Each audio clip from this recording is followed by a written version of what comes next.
Hello, hello. We are live for our first ever Celestial Flow. And we're live on both the Prosperity Artist podcast, as well as YouTube, LinkedIn, Zsa Jahan's Facebook, Zsa Jahan's YouTube. And wow, this is exciting. This is exciting. I love when dreams come to fruition, right? Which dreams, Jaji? Which dreams? All the dreams, my friend. There's a funny little joke here because Zsa Jahan and I met apparently in a dream. Not part two. See, you didn't even think about I didn't even connect that. But yes, that is true. You had a dream about me. I had a dream about you, and not that kind. The first thing she came up and told me, she's like, I had you in my dreams. I know. I didn't quite put it that way, but I said, I saw you in my dream. I saw you in my dreams. I knew I was going to meet you. And was it that voice? No. Well, maybe. I don't know. I think it was a little less bedroom voice.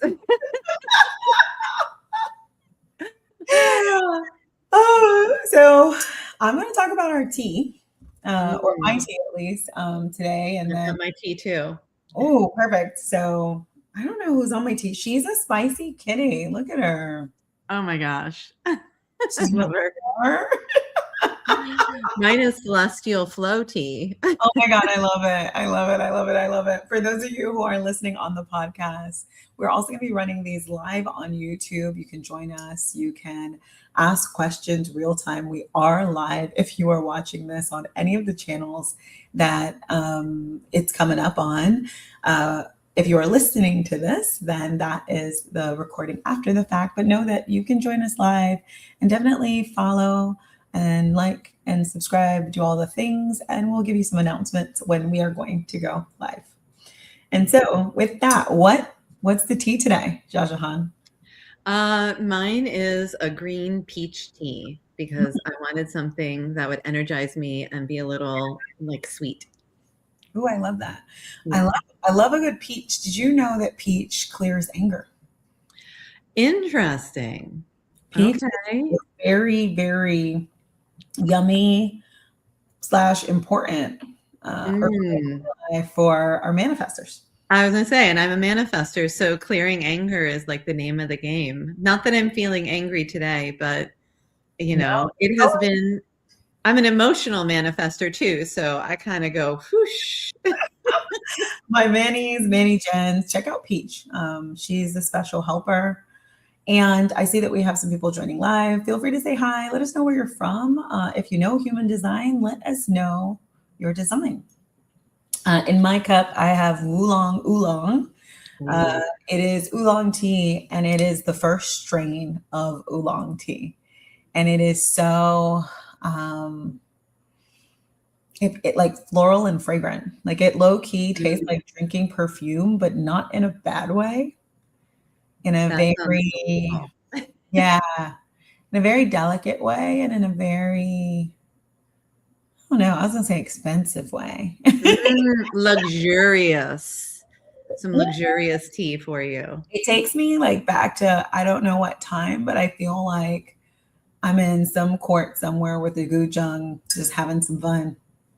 And so with that, let's dive in. This is our first ever Celestial Flow. And today we're going to be covering what is going on from now until the 19th of this month.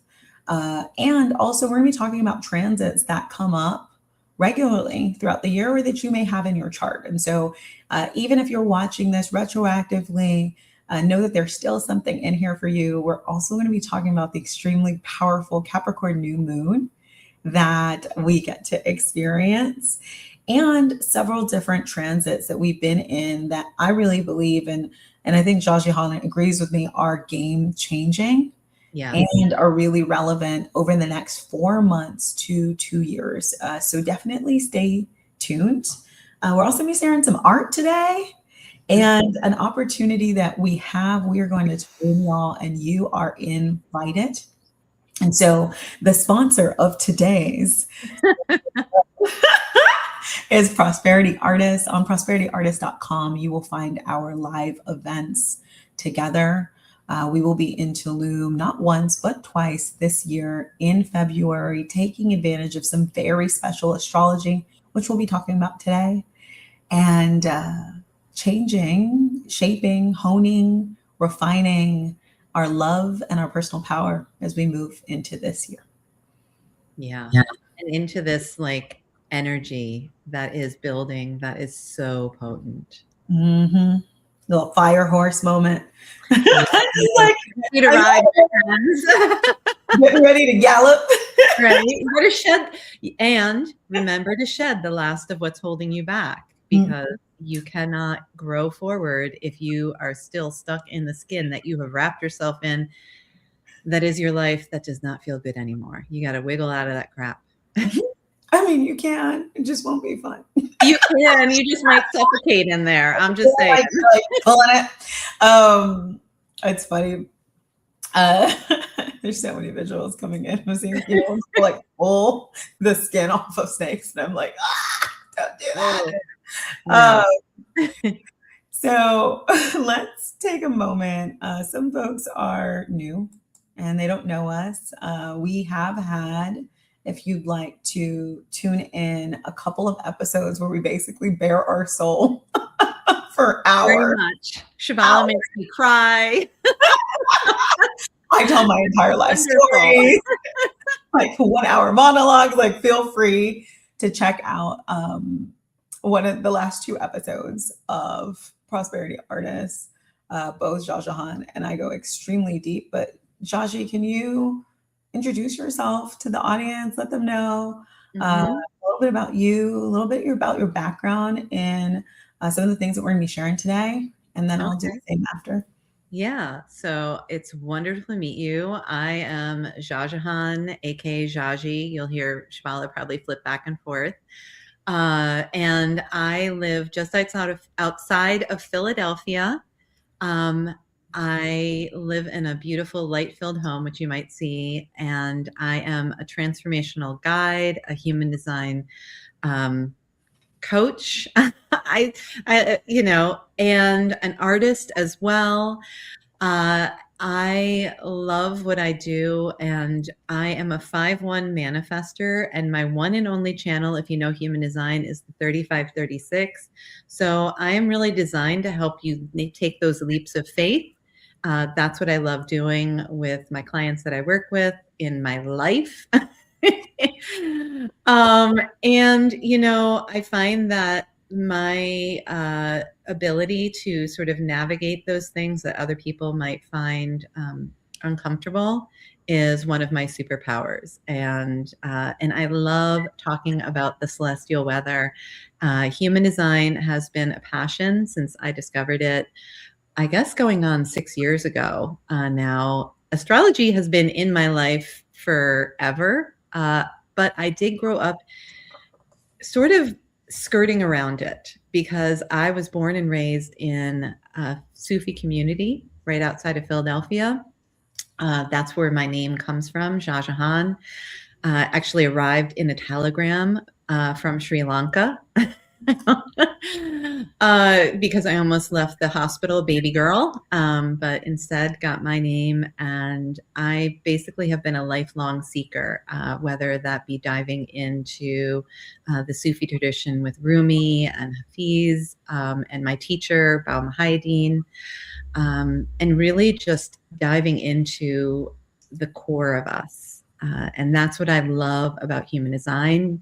It really gives us almost, I always joke, it's like the user's manual that I've been asking for, where I can see the things that live within me and the things that live within all of us and learn how to work and flow with them. And that's what I'm excited to do here. Amazing.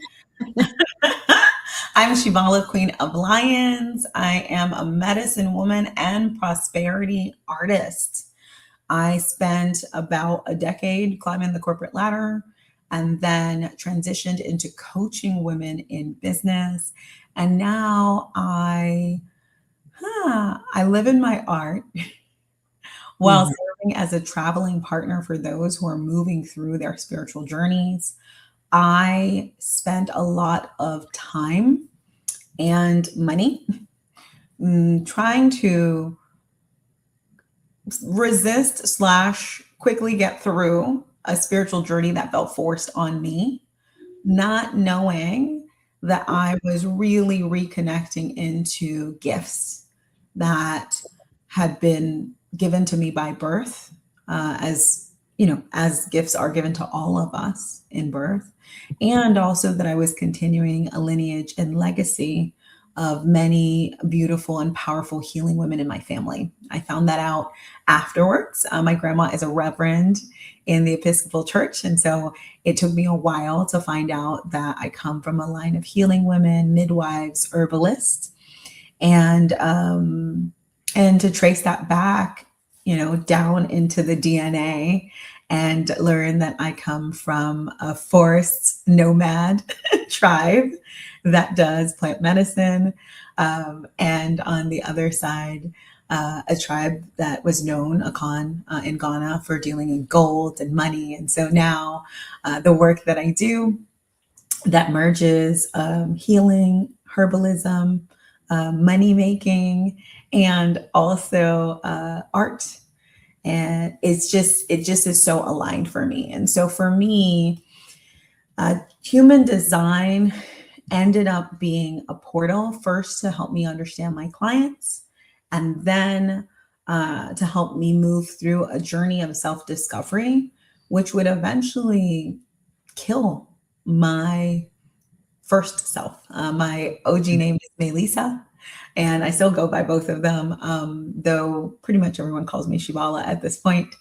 Uh, and so for me, it really has been a massive story of rebirth.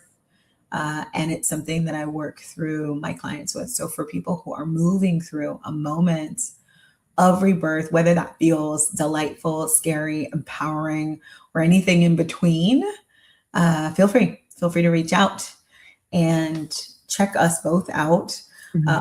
on our websites, which I'll be sure to post as we're moving through this experience. But they are shibala.com and jajiives.com. Mhm. And so with that, shall we jump in, Jaji? Let's jump in. Let's Let's take a leap. take a leap. And I, I wanted to on this share my music because we're getting Yes, please. and so we are going to be talking about the sun transit and earth transit primarily. We'll make sure we always cover those whenever we're doing a celestial flow. And we're in gate 60 as well as gate 56. And so there is a song, Shibala will be live on Spotify, Apple Music, all the places folks stream music. I'm going to pop in. I will show you my remastering tool. I do use a really cool AI remastering tool. And that's what you're going to see when we play the song, because I felt like it was so perfect for this moment. Mm. Le futur ne crée pas. That's the French part. Il respire. Future doesn't scream, it breathes. Timing whispers. It doesn't require no flipping coins. I read the field. I feel the moment before it's revealed. I trust the flow. I trust my pace. No way to be late for your own life. That part. I trust the flow. I trust the pace. No way to be late for your own life. It felt just really juicy to me with this particular transit, with the sun in gate 60. You can feel like pressure, Yes. and pressure to move Mhm. when in truth it's time to wait, and even maybe dip into any melancholy that might bring up until Mhm. the clarity unlocks, right? And so I'll let you were going to say something, Jaji. Well, and I was just going to say gate 60 being in the root, like that's the pressure center. That's the like pushing forward, but it's really paying attention to when you're pushing or pulling instead of actually waiting for that real pressure, the real timing to align. And so I love that. I also will just fully admit that as we were listening to that clip, I was imagining us playing that and dancing on the beach in Tulum with all the people who were to choose in. I'm like, we were 100% dancing to that on the beach in Tulum. You may have been imagining that because I was having a moment of stress and I actually literally wrote that song for myself to remind myself that there's literally no way to be late in my own life and that we were going to be on a beach in Tulum dancing with people. So literally that is like the visual I had while writing infused into the song. I don't know if anybody listening to this also saw that, but if you did, Shabala basically infused that into the song. My hope is that they all become amazing clearing songs. And so Gate 60, we've got 5 people hanging out with us live. Please say hi. Let us know where you're from. Ask us any questions. We're talking the Sun Transit Gate 60. Yes. Hi, Sharon. I love it. Sharon. So we are talking Gate 60 and Gate 56. I'm going to put your cards up on the screen and have you go ahead and let's just share your beautiful designs, my love, and then we'll jump into each of them. Right. You're doing this, right? I'm not. Okay, there you go.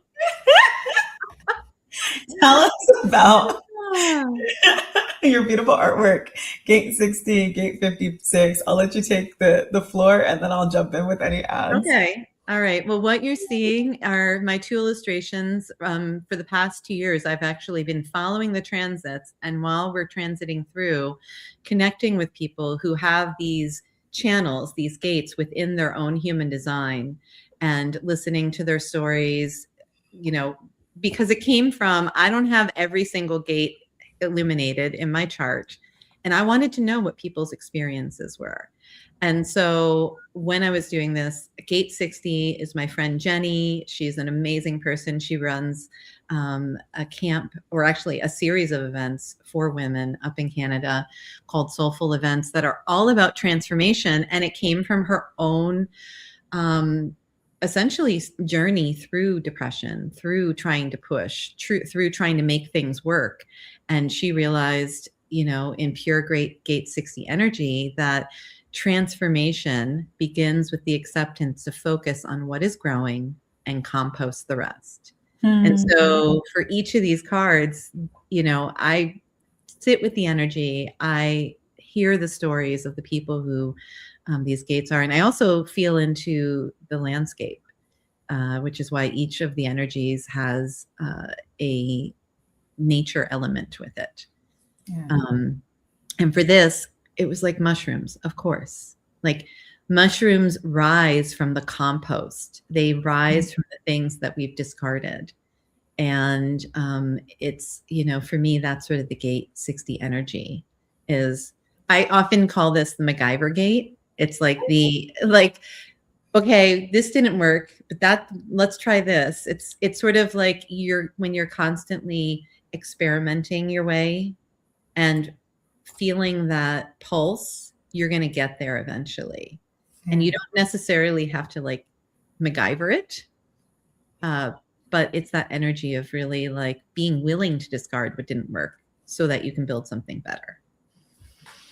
Yeah, I love this gate. So on the other side, that gate, right, the full channel, it's the whole journey that starts with fusion and then eventually ends in this clarity that comes from acceptance. So we call it limitation or acceptance. I don't know if there's another, I don't know if Karen calls it something else. I'm more like in the Chaitin. Yes, and my main teacher is Karen Curry Parker. and Raw Realm. So there's another word. Let's throw it in there. But I'm going to read this bit. This one I'm going to read from Book of Lights. It says accepting restrictions allows for the possibility of flow and transcendence and the means to find new ways to resolve old problems. I really love that because there's two things. It's a lot of the problems or the issues or the things that may come up have been there. And so for me, sometimes it's an emergence of something that I have not been facing or haven't been willing to go through the process of really moving through. It's okay, let me actually take this and clean it up so that I can get to growth that is sustainable. Yes. And growth that is going to be something that truly will create transcendence. Yes. So It's that like I can move forward. Yeah, and that's Karen calls it conservation, which to me, conservation is like being willing. It's not holding tight to like, I'm going to just keep doing. It's actually being willing to let go of the things that aren't working so that you can focus on what is and actually use that energy. And that's acceptance. It's like acceptance is that surrender. The other part of that, and I don't know that she means this, but when you said conservation, the first thing that was coming up to me is literally conserving your energy because we can be so tempted to force action. Yes. When it is not time. Yes. And so it's kind of moving through that process. When we look at how it swings, it goes from unstructured and rigid to realism to justice, right? So the highest of this gate is justice. And justice is a really fun one to think about, but from like a personal perspective, I'm like, what is actually in alignment in my life today, in this moment, given my capacity, given where I am ready to accept and receive things. Like that's when I think a lot of times when this gate comes up for me, it's when we're at like, when we're working through something and we're seeing the barriers instead of seeing that as guidance. Yes. Yeah. Focusing on what's not working instead of focusing on, okay, this isn't working. And how do we compost this? Like, how do we, because the I Ching for this is limitation. And so the hexagram for this is the hexagram called limitation. And so, I always think like you can choose to be limited by your limitations, or you can choose you can choose to see your limitations and work from there. Yeah. And it's what's also really fun with this one for me is the framing of limitations comes from conditioning. Exactly. Right. And so if we, and I'm like, let me get nerdy with it for a second. I love a good nerdy moment. I do have a slide with a mantra that I like for this specific, I like it all the time, but I love it for the specific game. We'll get to that in a minute. But limitation. So this says a limiting rule or circumstance, a restriction, a condition of limited ability, a defect or failing, the action of limiting something, or law, right? And it comes from like limitare. And so I'm just kind of looking into what, like a restraint, right? Restraint is something that keeps you under control or within limits. And so all of this is really interesting because I'm like, I could go down a really intense rabbit hole right now about free will. And because I was literally just watching someone talk about free will. And for me, when we get to the acceptance of limitation that gate 60 gives us, what it gives us is this clarity to how our free will works, and I won't go down the full rabbit hole with that one, but to the fact that there is a version of life where you are seeking to manifest things via control. Mm-hmm. There is another version of life where you understand that things are manifesting through you without any action of your own. And you get to actually witness and receive it and wait for the divine pressure that moves you forward versus creating pressure on your own with an attempt to manifest. Yes. And part of that is accepting our human vessel and the quote unquote limitations, since we're using this, that come with that vessel. Does that land?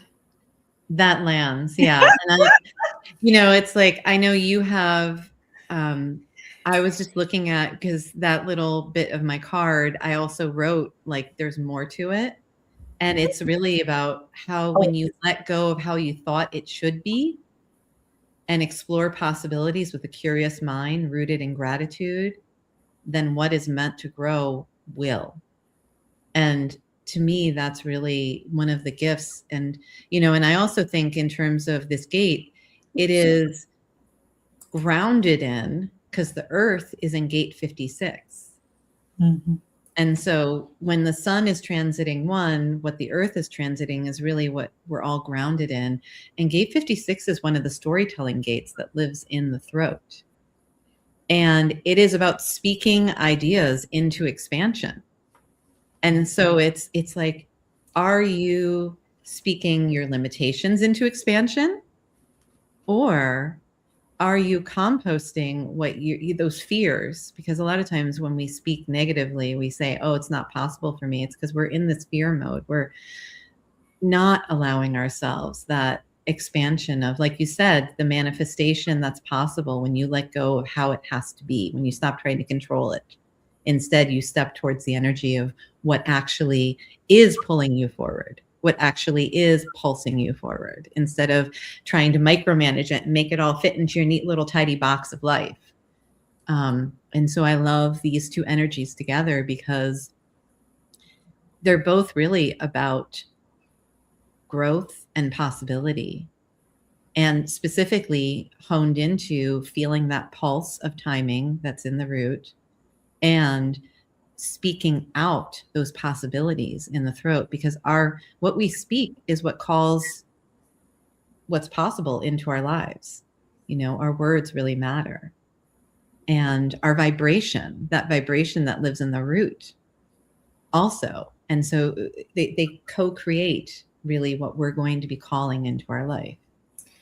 Can I give you a different perspective on that one? Always. Yes. It's not really different. It's an and. So yeah, what we speak, it really just depends on what part of your journey you're on. yes. If you're still in active manifestation, what Shashi said, what you speak is going to call your reality into your life. True. If you're at the place where you are really living as a witness to the life that is manifesting through you, what you speak will ultimately reflect what is coming through. And allow your human to remain in a calm nervous system state that will allow it to continue to receive.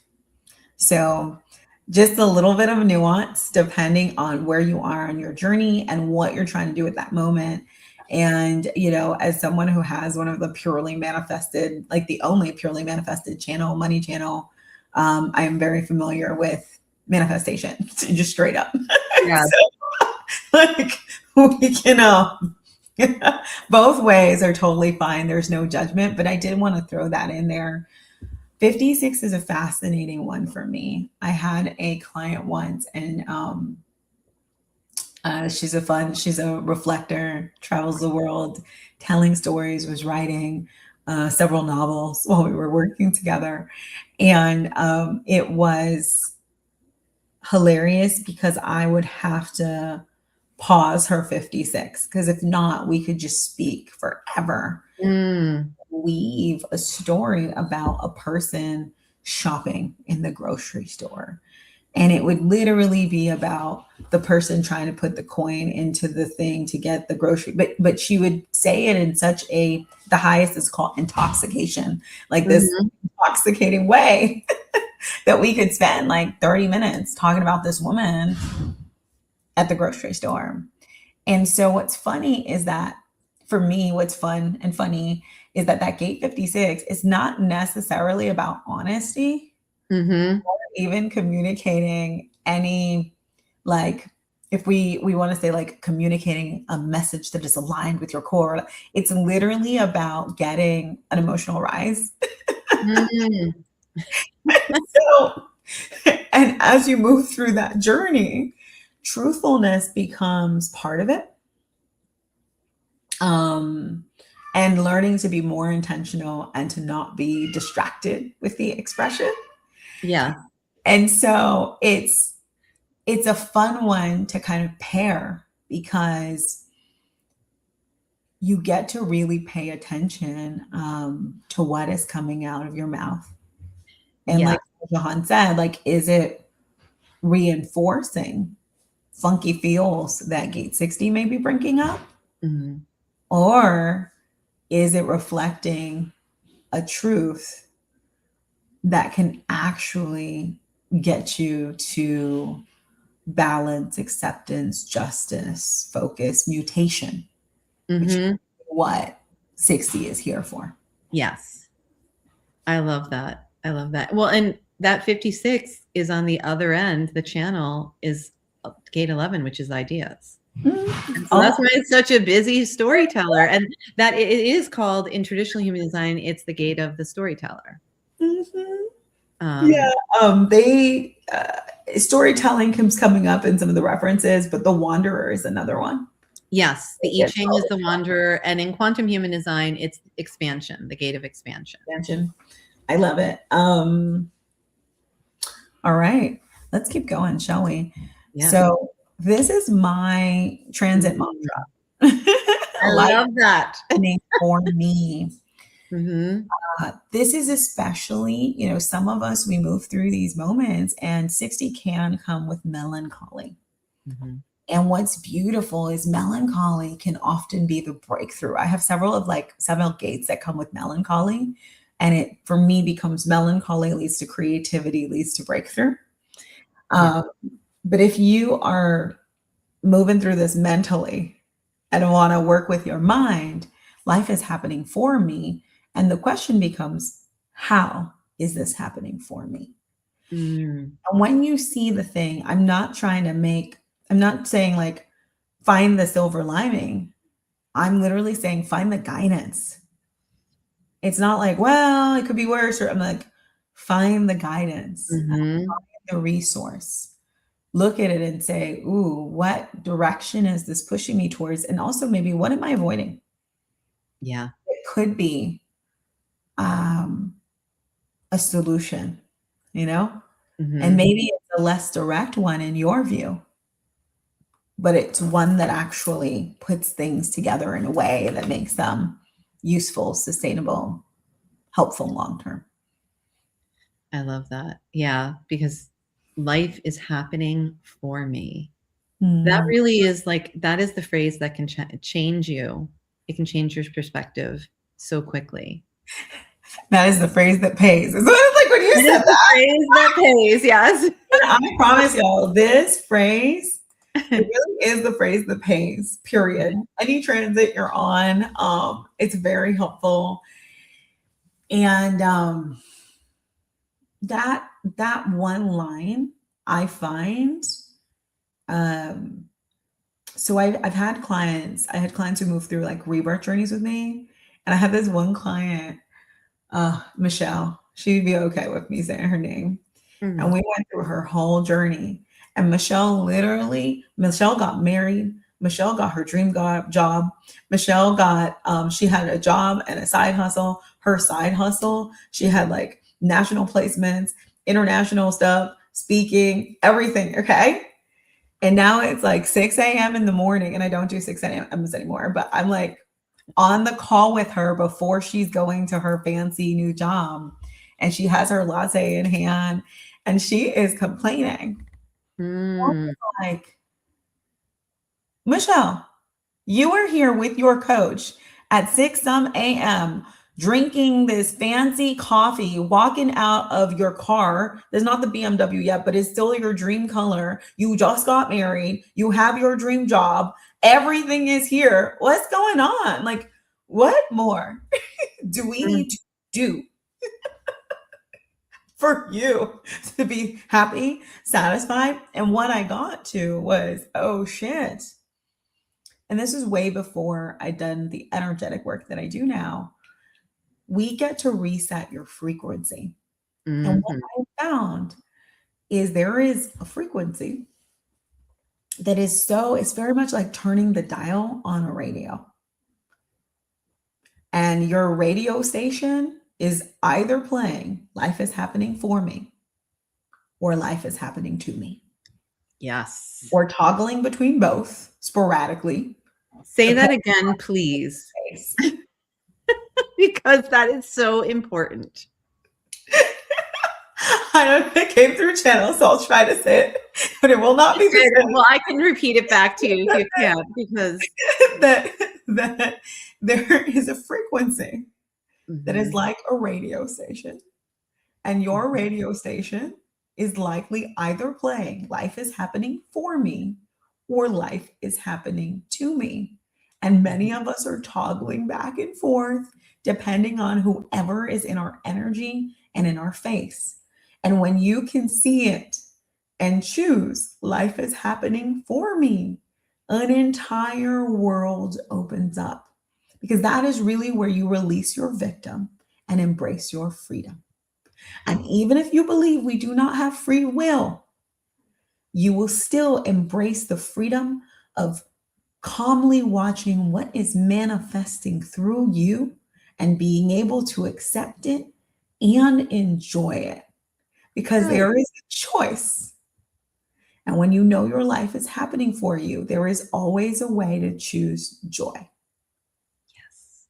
And I'm not talking toxic positivity. I'm talking feeling the feel in the moment and then accepting it. Yes. And choosing whatever vibration frequency. But for us with Michelle, once I got that, that was the moment that energetics clicked for me and perspective hit for me. Once I got it, everything changed. Yeah. And this gate, sitting in it, accepting it, moving through it can get you there. Yes. I also love that we were at minute 36 when you were giving this revelation, which gate 36 is like crisis, but it's not crisis to pull you apart. It's because life is happening for you. It may not be what you planned, but when you take that leap and you just go, life is happening for me, whoosh, you take off. I love it. Okay, what came next? I'm like, what did I put on these slides? Okay. Oh, it's the rewind. Like, okay. Yeah. So this is human design heavy. And I have been for a few months tracking, I didn't tell you this, Jajahan, I have been tracking the transits and just watching the flow of transits through the year. Yeah. And how it sets up our evolution constantly, depending on where we chime in, and just the cycles is getting real funny here. I've been doing the same, and it's been very interesting to see all the things happening out there and how they are so tuned into this. Yes, and I wanted to both rewind and look forward, because it's fascinating, especially if you are here, if y'all are one of my prosperity artist people and you're moving through your journey of self-defined prosperity. How do I know everything that I know, see everything I see, witness my life, and still work within this system that many of us live in, because we haven't chosen to exit it, because you really can just exit and get off grid and all these things. So because we're still choosing it, how do we move through it? And so Jajahan got to witness me in full energy moving through gate 54. I was on a cleanse and gate 54. So I put them down at the bottom, ambitions, and 53, new beginnings. Mm-hmm. And all of a sudden, we were meant to work on our retreat. And how this one hit me was like, we literally were having music. We were supposed to have a meeting. And then I just started singing. Do you remember that? Yes, I do. And this is what I love about Shah Jahan, because she just went with the flow. And I sang, like I kept singing all these songs, like golden songs and these songs for about, it was like 15 minutes. I think I took at least 20 minutes, right? Like it was rough. It was a concert. Full concert. And then we kind of had our meeting. And then I was like, music is coming out of me. Mm-hmm. Out of me. And for me, I was cleansing at that point in time. So on full green juice, hadn't had a drop of any kind of sugar. So in full channel. And I do not recommend this, but I did not sleep for 48 hours. I went through a deep dive into AI music creation, creating music, all of the things. And I felt that energy of gate 54 moving through me. And that 53, the music, was my new beginning. To be clear, this has already been a part of my life. I already had lyrics. I already had things happening, although I thought they were poems. It just flew through me. And for many of us, a couple of weeks ago, there was something new emerging for you, and or something that's been here, but the added focus on it has been new. Did you have a specific thing during that transit that came up for you, Jajahan? Well, there was two things. One, our Tulum retreat finally came into, I mean, we spent like the 48, you didn't sleep for 48 hours because you weren't just creating music. Oh yes, because I didn't also want to let it go. the final pages of the retreat and being like, this is what energy we were waiting for. Yes. I have the gate 42 to the 53. So I always carry that completion energy, which Shabala knows is also why I'm usually like, I'm over here already. Are you going to come over here and meet me? And Shabala's like, wait, I got to. Yes. Thank you for reminding. Because when it came, I was like, I will hold on to both streams at the same time. I remember why you did not sleep for 48 hours. And that is my money channel because I can. I'm like, my will get me through. And so you're right. I was not only birthing the music, but also birthing the final retreat. The final retreat phase. Yes. And I wouldn't let it go because, and I think this one's fun. I wanted to thank you for highlighting that because I think with many gens, that happens. Like we'll be on one path and then that new like gate 53 will hit. And sometimes it literally is gate 53 hitting at different times of the year. Or it's you meet someone like me and I have gate 53 and it'll hit and you just take off in a different direction. Yeah. But for me, since the retreat is with Jajahan and she's got that full, like we make that full cycle of maturation, it was like, no. And also I've learned my lesson from doing different things a couple of times over. And I was like, no, both of these, I'm going to hold them. And what's weird is I can't even knock my choice because I was functional. Like I was, you were hyper functional. I would wake up in the morning and there'd be like 40 text messages from you that were, it was like I got to witness your journey overnight, even though I was sleeping because I'm a manifester and I need to rest. Otherwise I can go for long periods of time, but not like a manifesting generator. And I cannot follow two paths at once. I mean, I can think I can, but let's just be honest. I really am like, gonna go. And yeah, I would just wake up to these strands and be like, oh, she's doing it. It was full-time bedroom mode. And again, like sometimes we scare ourselves instead of, again, riding the flow of the power.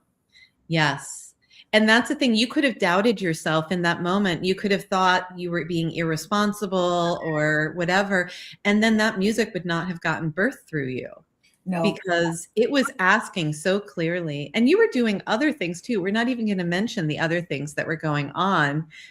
And I was witnessing all of this, y'all, because, you know, Shabala and I have been working together, and it's just, I was waking up and I was birthing something new as well. I was having things come through for clarity, for closure, for the cards, for the illustrations. Yeah.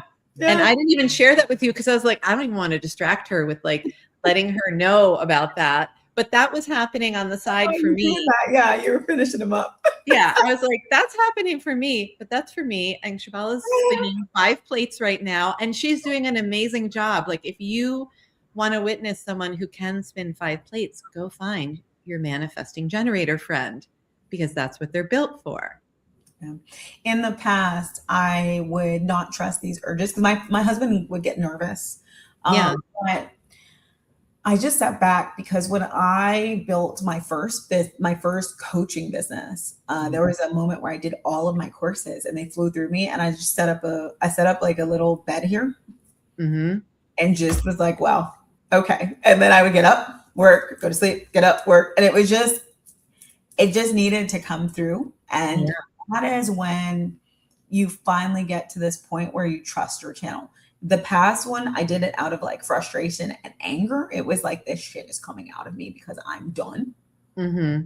And for me, I was really able to just do it from a place of joy. Yes. The reality is, when we do not listen to these, we store all of this energy, and it gets stored in a funky way. Yeah. And it comes out, you know, then I'm upset at Jaji because I'm like, I'm not able to do this, or I'm like pissed. But this time it came out with so much joy. And I remember the moment my mom came into my room and she was like, ooh, and she starts dancing. And it became like a place of happiness and joy. And none of it made sense. Like, I was literally like, why am I spending so much? None of it made sense. I hadn't even been on AI before, as anti-AI. Like, I was still trying to figure out how to merge that from an integrity standpoint. There was no logic here. It was all, you were following your body and your flow. And that was the beautiful thing. It's like witnessing you truly trusting the energy of what was pulling you forward. Produced, I mean, people, like in quantum human design, we call manifesting generators time benders. And there's a reason for it, because Shabala, I was like, you are literally bending time right now. And it is beautiful to witness. And because she trusts herself. So let's look at that. And so I bring this up, tell the whole story, because some of y'all trust in yourself. Some of y'all did not. And what I really believe is happening is we're going to get shaken up in different ways. And I looked, we only put in 3, but I looked at the transits all the way through Feb. Yes. It's just fun to see how we're going to get kind of shaken up. Clarity is really what it is. And you're going to get this question of, are you ready to like choose what's coming through you? Or are you going to keep resisting? And so we went from this like really action driven transit into now inner truth and detail. Which is like a super mental one. It is so, yes. And if you had the gate 24 or the gate 17, which I had the gate 24, that gate 61, I don't have usually a defined head in ajna, but with this transit, I reached out to Shabala because I was like, why am I stuck in my head going in loops? And then I looked at the transits. I was like, oh, that's why I'm stuck in my head going in loops. And it's not because I'm meant to get on the hamster wheel. It's because I'm here to actually receive that inner truth, as opposed to chase, because the shadow of inner truth in the gene keys, the shadow of this is paranoia. And isn't that interesting? You know, when we're feeling like we have to shoulder the responsibility for figuring everything out instead of allowing the inner truth to drop in. Whew. It is. I love this one. It says, truth happens in a silent mind. Mhm. Your innermost sincerity compels you towards what you know to be true. Yes. And it's really interesting. For me, I have been very good at quieting my mind. And I never had a mind that talked to me. Mm. That's the other funny one. I don't know if it's like my gate 20 being so high up in my chart, but be my sun. But it was a revelation for me. I remember reading, I think Michael Singer book. I think it was a journey. No, I'll find it. It's not Journey of Soul something. But that book, when he was talking about an internal narrator and stuff like that, I was like, wait, what? And I ran around to my mom and my husband. Yes, the untethered soul. Thank you, Mallory. Oh, yes. The untethered soul. And I was like, this is how you live? I go to Kevin and I was like, is that a thing? Like, do you have a voice that talks to you in your head? Because for me, I didn't understand. Like, when I have a voice that talks to me in my head is when I know something's off. Mm. The voice is there. I know I'm in anxiety, fear, this, that. Like, it just isn't, that's not a thing. And I know it's there. So I can tune into it. Like, I can be like, so what are you running right now? But it's not a, read the book. And read it. It's a great one, but it really opened me up. Even if it doesn't resonate with you, for me, it just resonated with the other side of the experience. And apparently I looked it up, like 20% of people or something like that. Do not quote me on that number, because when I looked it up, it was about 5 years ago, do not have an internal narrator. Mm. I haven't related that back to human design, but I wonder if it's somehow related to gate 20 is what I've asked for. Like, it's what I thought in my own life and in my own chart. I don't have gate 20, and I definitely have an internal narrator. So I will say I have an open head in Ajna. Like, my design is actually up on the wall behind me, if you're watching.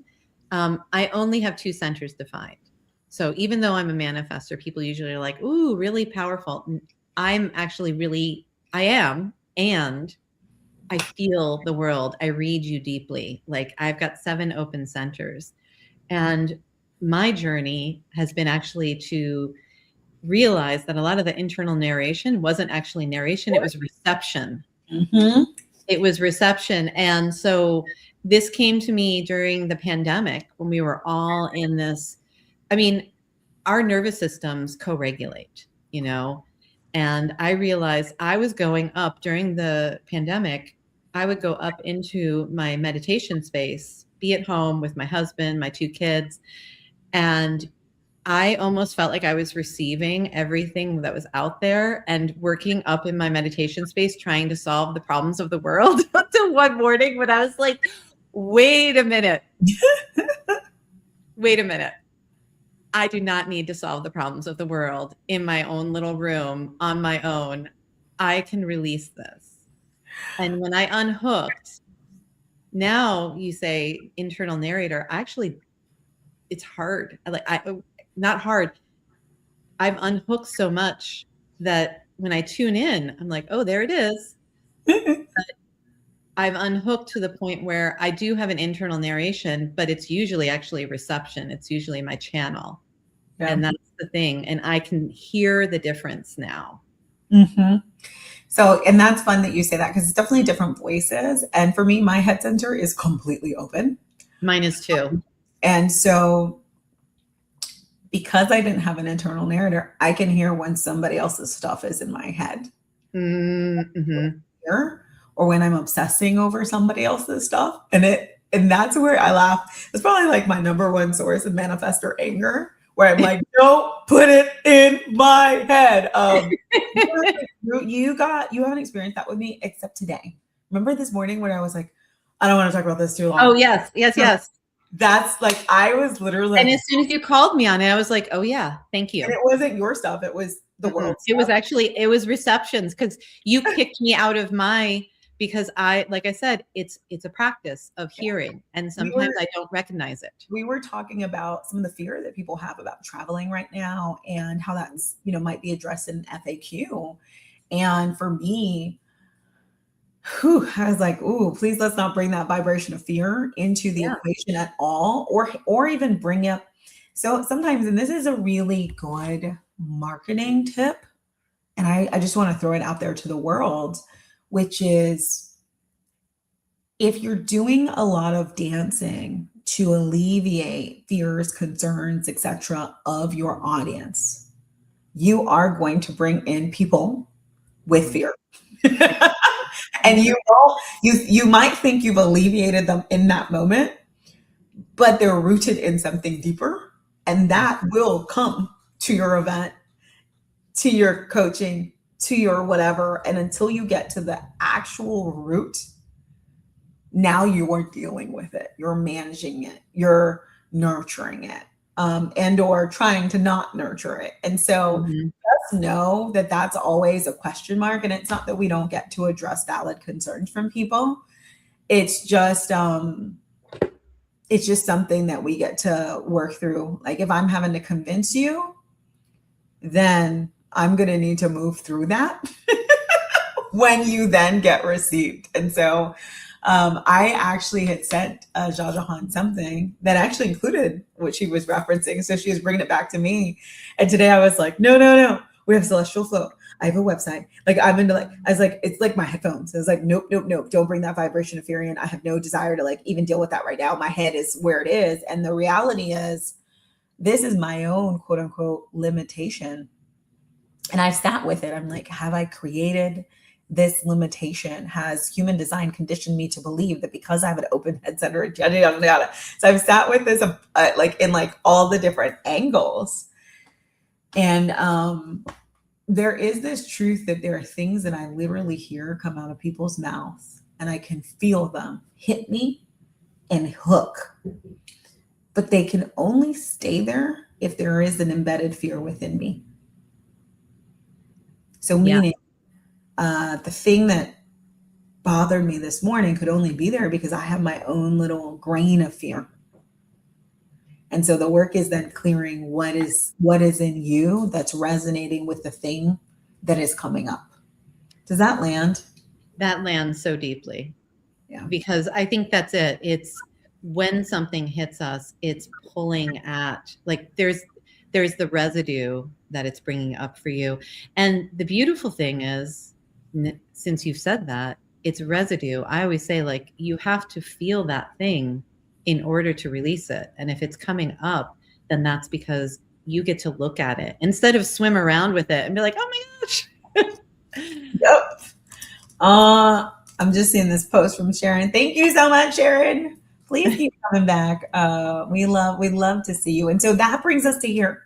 So now we have gotten this ambition, potentially gotten in a new beginning. We've dealt with our mental twists and turns related to it. We've dug into details, and now we can see more. And some of what we're seeing may look like a limitation, and we can move into the next stage of our journey, which is hopefully acceptance and mutation, so evolution. Yes. I really think, and I'll just gloss over this one, not in depth. I really think this is a massive buildup to February. I agree. Because we move through this, then we're in fantasy, then we bring in other people's needs and pressure, and then we bring in our empathetic self, which also brings in potentially other people again. Mm-hmm. And then we hopefully kick it all out with some revolution. And so it's like we're moving through this process of like really seeing, okay, we're trying to do this thing. And then we kind of get hit by like, okay, what's your head thinking? Okay, can you like where are your fantasies, but what's actually reality for you in this moment? Mm-hmm. Can you transmute like the pressure to meet other people's needs and do all this other stuff? Okay, wait, but like I understand you empathize with this, but does that really work for you? And so you're gonna move through all of this before we get to some really cool juju like 49, gate 49, a revolution, Lunar New Year, eclipse season, all getting us to gate 55. Faith. Faith, abundance. Mm-hmm. Yeah. So you're moving through this process, and we eventually get to this faith, abundance, and freedom.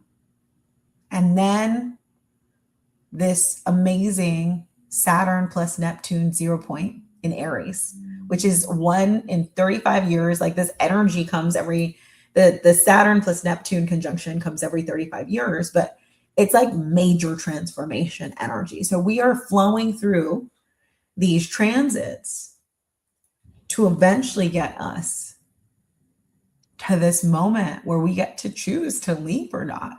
Mm-hmm. Well, and at this week, gate 41 is at the end of this week. Gate 41 is the Human Design New Year. Mm-hmm. It's the beginning. It's also, we're all experiencing this. This is actually the planting of new seeds because Pluto moved into gate 41 about a month ago. And we're all carrying this energy. It's this energy asking us, like, what are you willing to, because in order to plant something, you have to clear things away. Those old things that just aren't you anymore, that aren't aligned. And we're really in this, and the Aries energy, that Neptune, Saturn in Aries is the starter for the for the zodiac. It's the fire. It comes in, and we're in, and the Chinese New Year is the fire horse. It's the starter. It's the, like, let's get going. So there's so much energy right now that's essentially asking us, like, what are we willing to clear away so that we can actually grow what we want to grow? Like, what are you willing to let go of? And not even willing, what are you ready to let go of? And maybe also not ready, because sometimes we think those things, like that gate 60, it's like, well, this is kind of working, so like I'll just stay with my limitations because it's like kind of working and I don't want to rock the boat. But kind of working is not thriving. And sometimes what you're letting go of is just as simple as fear. Yes. Fear or hiding, unwilling to step into your capacity. Because there are many of us, and I like to call y'all sleeping giants, and you're over here and you have the capacity. The space is there. And it's really a fear of accessing it that's holding you back. So it's less about clearing out different things and more about clearing out the part of you that is afraid of your own power. It's very much like, okay, I spent 48 hours not sleeping, working on these two things, but now I have a thing, I can balance it back out. So sometimes we also fear dipping out of balance. And we fear being crazy. Mm-hmm. While I was moving through my really intense, like, music making, while doing all the things journey, Spirit played an old tape for me of a session that I had when I was in mentorship with Chayton Perkin. And he literally said, the world needs you to be crazy. Probably like one of the most important and impactful things he said to me, because I had a big issue with potentially being crazy or losing my mind or having these moments and people judging me. Especially because I've literally, it's funny, this is bringing up, and I know now why he said it, so I can say this on this podcast. The first person who ever kissed me a long time ago saw me many years later, and he's like, it's like you're manic. You're so happy all the time. And then you get super energized and like do all this stuff. And it was this judgment and this fear of power. And it stuck with me because I had my own fear of that same power. And so this is a moment to lean in and to let go of whatever is holding you back from truly stepping into the capacity that you may be hiding. And to be clear, that doesn't mean more work. That just may be allowing yourself to be seen. And or not distracting yourself with other things because you're like, well, I have space. You have space because you're pretending you don't have other things Yes. on your own agenda that are there, Yes. but that you're just choosing to be like, nah, I got space. No, you don't. Oh, you see it. You see it. You're hiding from your power. Yeah.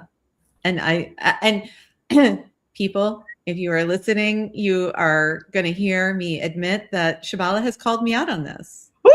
She said it. I have. Yes, I have said this. You know, I when I walked up to her months ago and said, I had a dream of you, I didn't say I had a dream of you and it's fantastic. I just said I had a dream of you and I knew I needed her in my life, but I did not realize all that was going to be rebirthed, you know, because while I take people on life reimagining journeys, I did not realize that I was signing up for a rebirth when I met Shabala because I needed that. And I did not realize when I was like, oh yeah, I'll help you with those things. I didn't know what I was signing up for either, but here we are. Yeah, we've both helped each other grow in ways that, 7, 8 months ago, 9 months ago, whenever it was we met, we didn't realize what we were activating. But I just knew I needed to be we knew we needed to activate each other. I'm going to call out Jahan right now, just because, one of the things that she has been hiding, and I want to show you just how beautifully she's hidden this. So you guys go to her site, and then go into courses under all of the human design, everything else, because Jahan is a very special artist. You can get here, and it says cultivating and creativity. She has something that I believe is so potent and so valuable in this moment. And it's a way of connecting to yourself deeply through art. And she has actually put out an entire year of art. And this is what? Connection art, somatic art, dig into your soul art, simple projects. Things that don't even necessarily take up a lot of space. One of the things I loved, this is the size. I was actually like sad when it came. This is literally the size. I was like, that's the paint palette, and this is the big one. So they're just things that don't even look at this little thing. Things that don't take up space in your physical space, if that's like a concern, because that was one for me. And every single month, she has got 3 exercises for you. Mm-hmm. There you can see one of them. And actually, I will say that March one is unlocked for everyone right now because this is really a meditative paint play that we can all look at do. This. Because it's a journey into cultivating your creativity, because I truly believe that we are all creative beings. And when we were younger, maybe we were told a story that we were good at art and we kept doing it. Maybe we were told a story that we were not good at art and so we stopped doing it. But honestly, art is somatic play. It is expression. It is creativity. And it allows, I know Shabala started playing, she got activated. I activated her artist. I mean, she's a creative, and she knew it. But like she said, she bought that tiny little palette because I raved about those. I love those watercolors and they are potent and they are magical. But honestly, I drew it part and it all came together. Exactly. Like she downloaded a whole new thing, which she's not ready to share with everyone yet. Except that I'm ready to share it, and it's sharing today. Today. Okay. You can't call me out on that one today. No. And, later today, I'll be sharing. Okay. For the first time publicly. Yes. And that medicine map came to you through activating that creative play. Like you didn't know when you picked up those watercolors what was going to flow through. And that's what that course is. It's like, it is for the person who doesn't think they're an artist to encourage you to play and to encourage you to come back to yourself. And it is a lot of manifestation-led artwork. And it flowed through me as a live membership for 2 years. And then when I was done, because I'm a manifestor and I finish things, I did. I put it into a year of art and I hid it on my site. You So did thank it. you for calling me out. I will stop hiding it. But yes, for right now, if you go to my site, you can find it under the course tab at the very bottom. A year of art for cultivating your creativity. I love it. Oops, not this one. This site. Jaji Ives. Did I get it right? Yes, StrategiIves.com. So again, and that's JHJEIVES.com for anyone who's listening on the recording. But I say this to say we are here. We're moving through this journey with you, traveling partners. There is no hierarchy here. Some more words, some more language. We may know some different ancient wisdom systems, but we are all tuned in and tapped into this wisdom. Yes. And it's just important for me to reinforce that as more and more people start spouting more and more bullshit.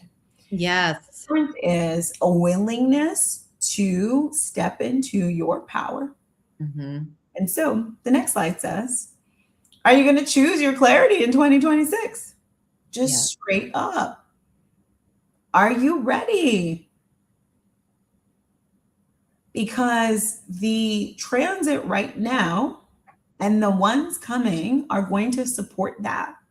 So that when we move into the new Lunar New Year, like mid-February onwards, you can gallop, y'all. This is a very special year. And for many of us, we've been waiting for this energy. We've been moving through just a period of hermiting, waiting, cultivating, clearing for this moment. And it almost feels, for me personally, a little intimidating because I know how many things are going to be happening at the same time for me.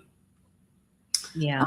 I'm parallel pathing all of my journeys at once. So I'm taking mom to Africa.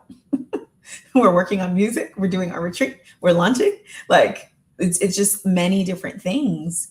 And for some of that's even for me, I'm ooh, full manifesting generator, all cylinders, all the time. Yeah. And for me, I'm feeling the same energy in a different way because as a manifester, I'm realizing how much that I am ready to say yes to in my life and what is required for me to say no to in order for me to create that space. And for me, it's saying no to people who are telling me it's not possible. I'm like, oh, you're not for me. People who want to hook into just that, like I said, that noise, that chatter, that's a no for me. I'm like, I know what I'm here to create. And I know that me staying focused on my path, on the path forward, is actually going to create something impactful in this world that is here, needed at this moment. And that is for all of us. It's not just me. It is that is why Shabala is focused. That is why you probably know where you need to focus. And it's so important that you give yourself that clarity, that spaciousness, that this is we were talking the other day and Shabala was saying, this is a once in a lifetime opportunity. Next month is actually a once in a lifetime opportunity for us. It'll probably come back, but it'll come back when we're 70. No. Well, actually, all of the astrological shifts that are happening, the nexus, Saturn, is just one of many things. Yes, that's going to come back in 35 years, and I plan to be here when that energy comes back. But there are so many other things that are lining up at this point astrologically that will never happen in our lifetime again. And even though that conjunction comes back, it being a 0 point in Aries hasn't happened for millennia. So that's actually we'll see. There are some people who think we're going to stop dying. It's possible. Possible. But yeah. I don't know about you, but I'm okay being on a beach in Tulum when we stop time. That seems like a really good resting point for me. So speaking of people, let's get into long-term transits. One of the predictions I have, I don't do predictions often, but my predictions for this 2026, one of them is that this is the year of small circles, y'all. Yes. Find your squad, your tribe, stick to them, be real discerning. it will set you up for success this year. Agreed. Those of us who are really clear on our like top 5, there's a lot of shifts, movements, positivity that will come from that. Those who are, I'm a very open human, but in openness to the point where we aren't being discerning, it's gonna be an interesting year. I love that. Interesting year. No, like it'll be more interesting. So let's go ahead. Let's look at these long-term transits. Since this is our first episode, I wanted to spend a little bit more time digging in on these huge shifts that have been happening, so that we can keep tracking them and keep tracking where they are and how we're moving through them throughout future celestial flows. Yes. And they're also really cool. And for those of us who are trying to be present to and leverage the energy, and for anyone who is in active manifestation, knowing these are like little, I don't even like the idea of cheat codes because I don't cheat in life. But there's sprinkles on your ice cream cone. Yeah, that's a little extra juju. How about that? So channel 3747, this is the channel of community. We're just talking about, folks. For the next 4 months, everyone has access to this channel. It is transiting. It has been transiting. It's here for 4 more months. It is connecting the heart and emotional centers. It's given many of us, myself included, some clarity to our emotions. And it is potentially setting us up for success. I mean, I believe it's setting us up for success in community, but how you are living it, especially with that gate 40 being the gate of aloneness. So how you are living it is up to you. Exactly. Well, and in quantum human design, it's the gate of restoration, which That's I 40. love that, because to restore yourself, you have to retreat and allow that aloneness. It's not necessarily you're splitting off and being like, no more. It's more, I know what I need to restore myself so that you can go back out into community to make the impact, to make the agreements, to have the energy for what you're here for. I don't subscribe to the have to in that statement, that you have to restore yourself in that way. Yeah. But thank you for calling that language. I'm calling the language, but what I'm going to say also is I still have, like, that was one of my core wounds, like the idea of aloneness. Mm-hmm. So, anytime I have a bias, I like to throw it out there. However, what's interesting is when I first learned this gate, we talk about how the aloneness of gate 40 gets triggered. And so, or how the need for restoration gets triggered.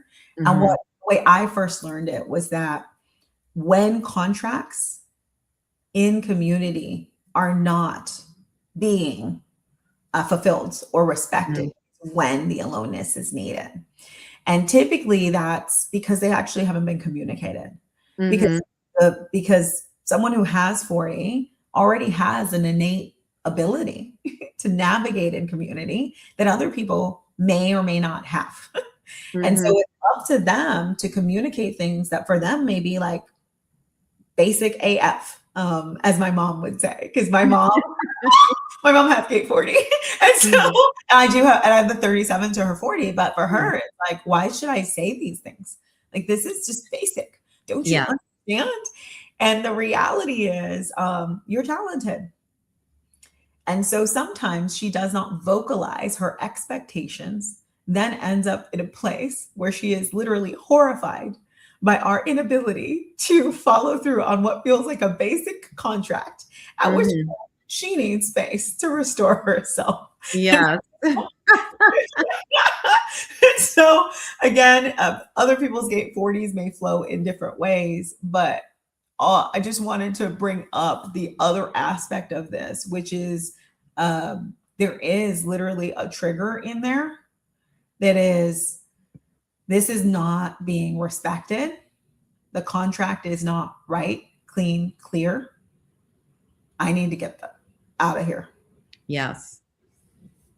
Let's check out your cards. Can you share them with us? Yes. So for gate 37, and this is, as I said, this is the full channel. So it's the same person. It's my friend Allie, who is actually an emergency room doctor. And it's interesting because she goes full on for her community when she is at the ER, and communication, as you know, when you're in emergency management medicine, is like, that's the foundation. But as soon as she's done her shift, she has what she calls the cave, where she goes and she retreats into her aloneness to restore herself, because she knows she needs to come out and essentially be able to give. And so for gate 37, I have her, kind of essentially giving from her heart, because when you give from your heart in friendship, peace takes flight, and we all thrive in equality. And you'll find, if you know human design, if you know the gene keys, if you know quantum human design, oftentimes I'm weaving the name of the gate in there. And then gate 40 this is the embracing your need for aloneness. And I'm like, what does it say there? I should have like the real cards. But anyway, the first line is embrace your need for aloneness, which is really, that is the crux of restoration. It says wrapping yourself in a cocoon of restoration. Thank you. Thank you. So there I wove both of them in. But for me, that's the essence of gate 40. And she's kind of hugging herself and embracing herself and allowing herself that energy of restoring herself, so that she can come back out and give that gate 37 from her heart when she's back into that emotional alignment. What's fascinating is where the need for restoration comes from, because I want to dig in further, right? So we've got the trigger, but what I was looking at Chaitin and his kind of interpretation of I Ching in his book of lines, and there's an additional piece that I'm getting to learn, like real time, and it says willful heart energy, because we're forgetting, or I was forgetting that 40 is in the heart center. Mm-hmm. And this is so relevant for me because of mom. Like, it says willful heart energy is exerted to accomplish great feats efficiently. It requires rest in detachment and separateness to recover and digest what has transpired. And what I will say is, there is sometimes with my mom, certainly, this energy that is like a willful, sometimes from my standpoint, almost feels like forcing energy, especially when the contracts haven't been communicated effectively. Because what that means, or the expectations, is that you're literally taking that will and you're having to use it because you haven't effectively communicated. And so if you're needing to use that will, then you will need to rest. Does that land? So it's a solution, but the reality is most people are not at the solution. They're in the willful use of it. And therefore the rest becomes a consistent need. Well, and what I didn't share is my youngest actually has this full channel as well. And so I get to live with this energy all the time as well. And I will say that when that kid decides that something is going to happen a certain way and communicates it, it's literally like a done deal. But when they don't communicate it, that can be messy. At the highest, in the Book of Lines, it's higher will. It goes from resolve to like higher will. And there's a line here. It says freedom from becomes freedom for becomes freedom. And, in the I Ching, it's actually called deliverance. Yes. So freedom for yourself and from any hardship, using willpower to distinguish the difference between struggle and the liberation you attain what you want. And it's really funny because mom wants the house like just done up in a certain way. Yeah. And so this has been her struggle, and she's trying to liberate herself by getting it where she wants it to be. And, since then, so funnily enough, now we all have gate 3740 as we're moving through this transit. One of the things that we've done is I had been trying to implement family meetings for quite some time. about 2 years unsuccessfully.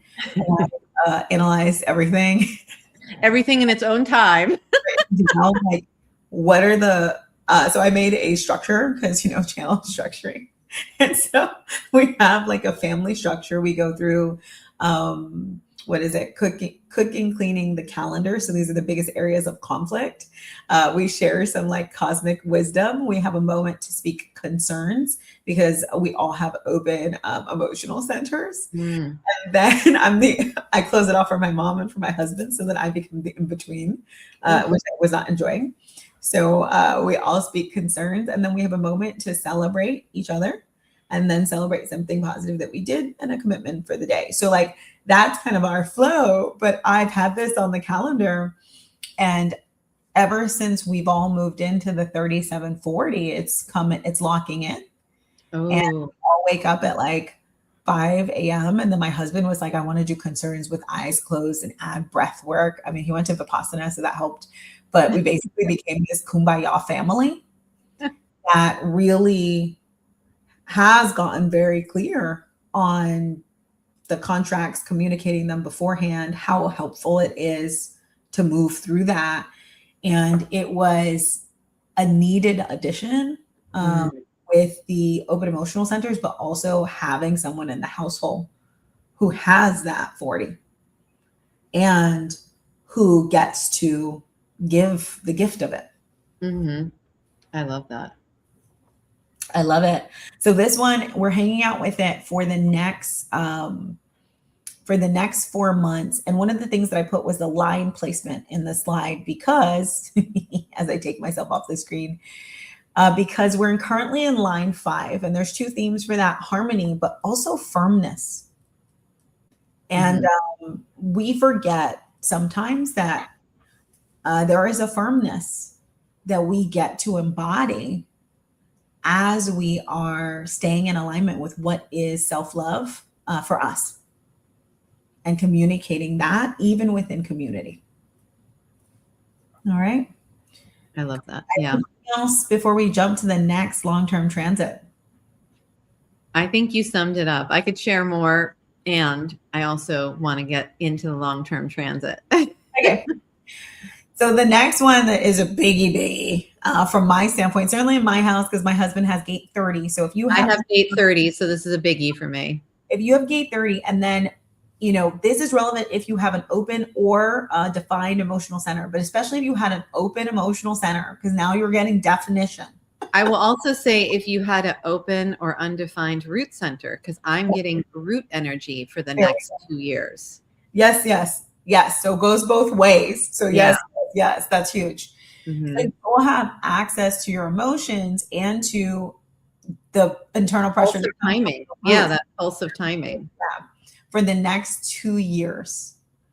And this whole channel is about desires and the refining of desires. The fun part, gate 30, when I first read it, I'm gonna find it because it's so spicy. It is spicy. And when it comes out of my mouth, someone will think I said this, but I want to share it as I live with the gate 30. But it's about dissatisfaction, the one that I'm thinking of. I'm going to pull this from an old Richard Rudd book before it went into Gene Keys.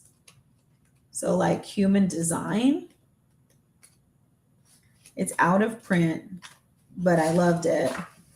This guy. Oh, yeah. It's like a fabulous little clip notes from when I believe he was, he spent quite a bit of time with Ra. And this was what he had published. And I am looking for it. While I'm looking for it, why don't you give us a little bit about your experience having gate 30? Well, gate 30 is my unconscious Mars. So it's a spicy one. It's also in the Gene Keys, it's one of my core wounds. And so I actually had a big revelation about gate 30 about a half a year ago, because in quantum human design, it's passion. In traditional, it's desire. In the I Ching, it's the clinging fire.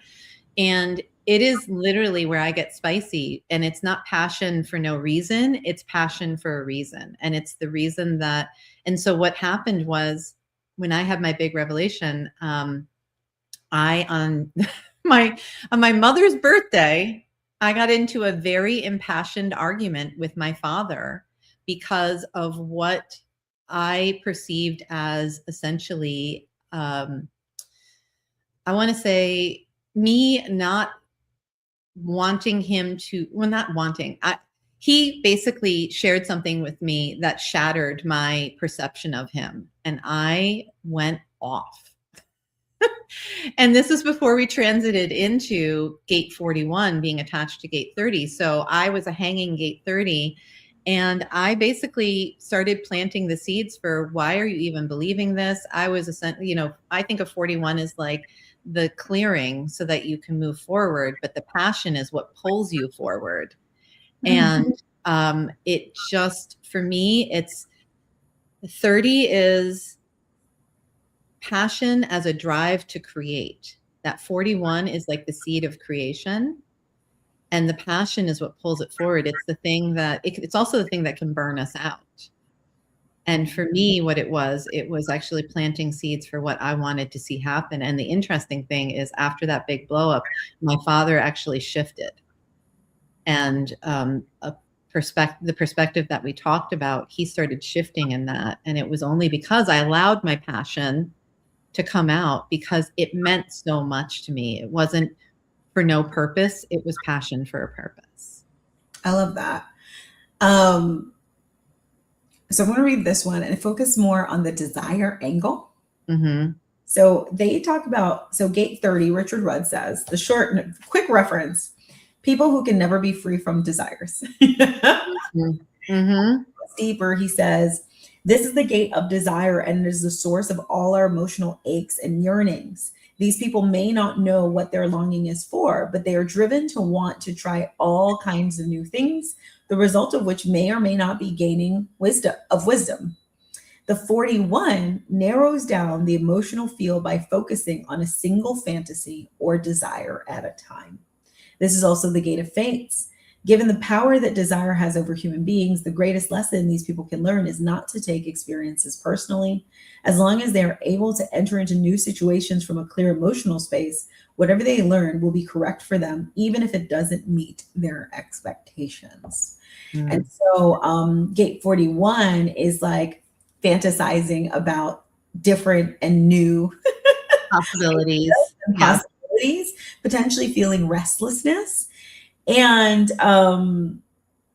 the 30 is where it gets really crystallized into a specific desire. So like our version of it, I had thought about the retreat and thought about a group version of the retreat.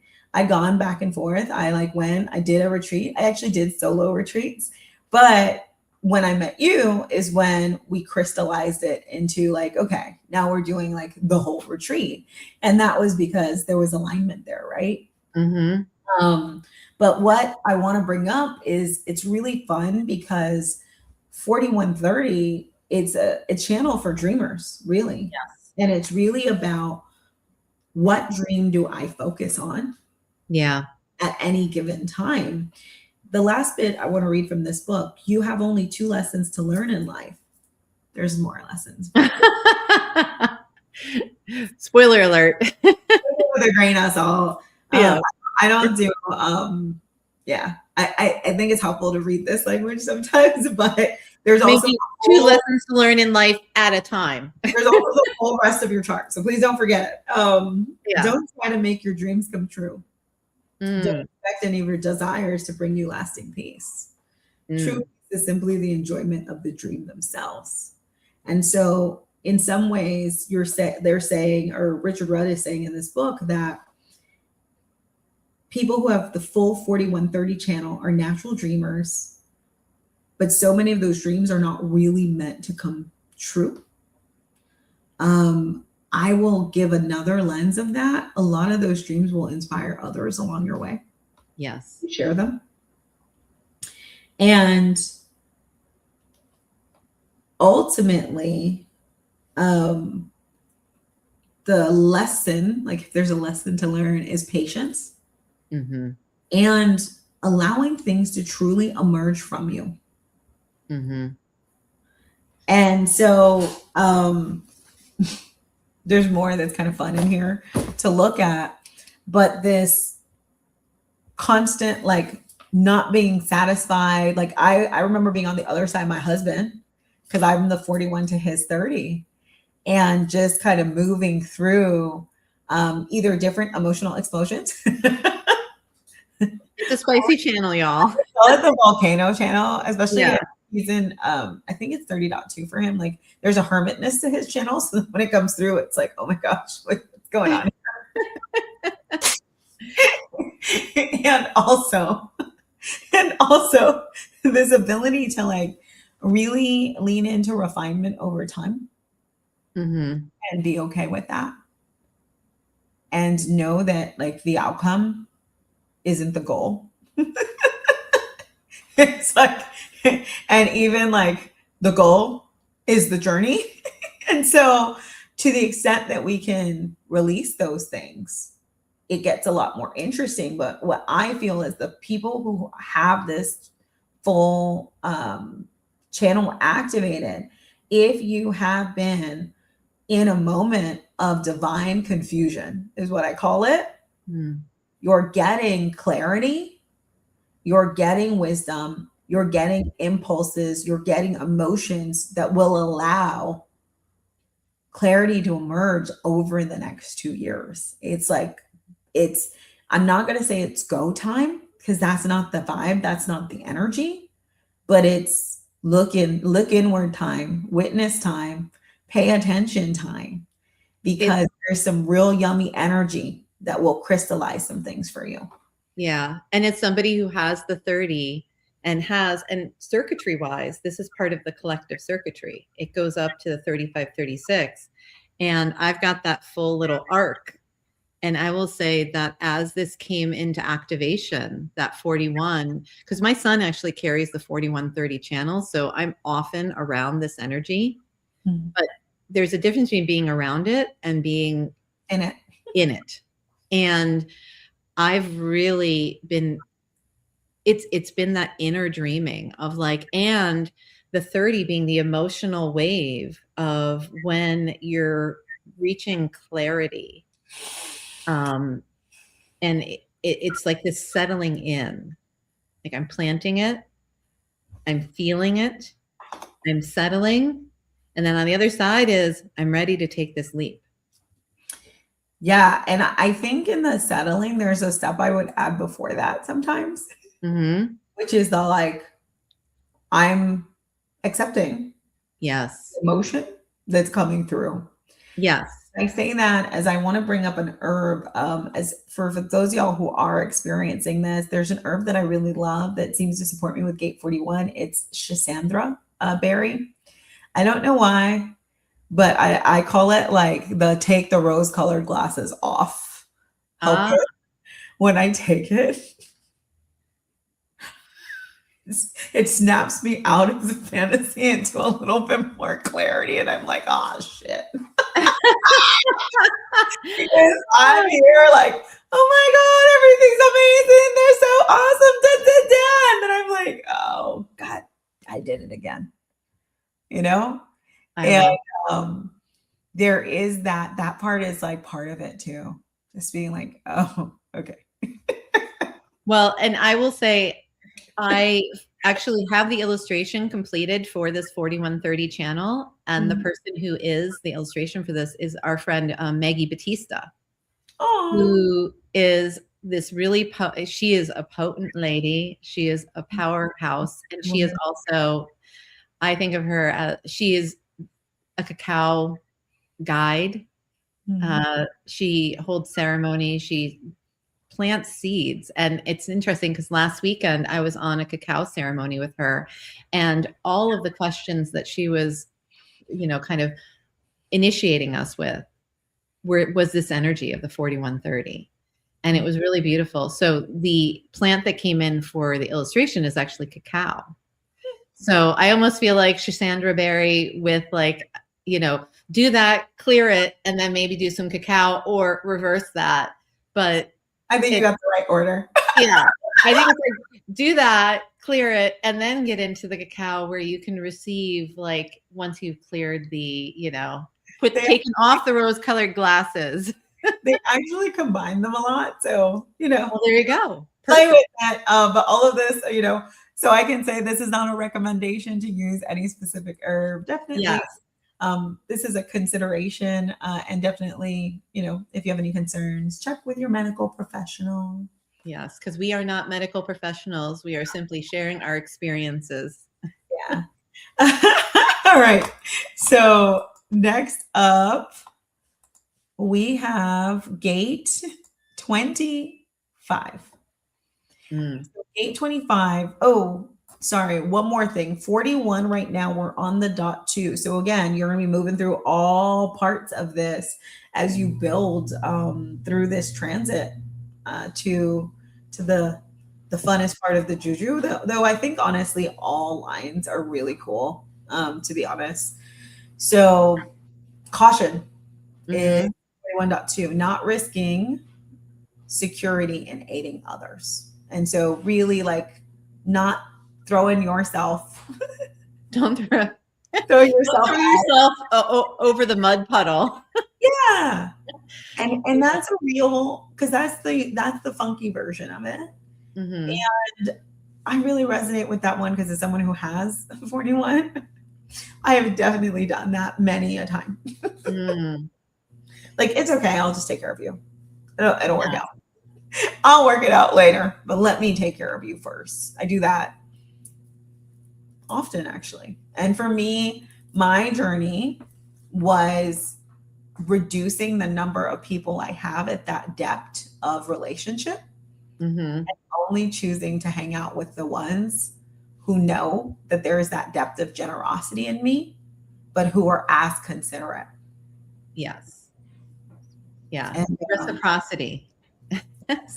Hello. We're getting some hellos. Hey, in Michelle. Michelle. And happy birthday, Michelle. It's Michelle's birthday. Michelle. Hey, I wish I had a happy birthday song. I know, right? So gate 25, right? Gate 25 is transiting. It's beautiful, beautiful gate 25. Innocence comes up. Honestly, I love when I'm around people with gate 25. Unconscious Sun 25.1. Because there is I think there's just this ability within y'all to tap into unlimited love. Yeah.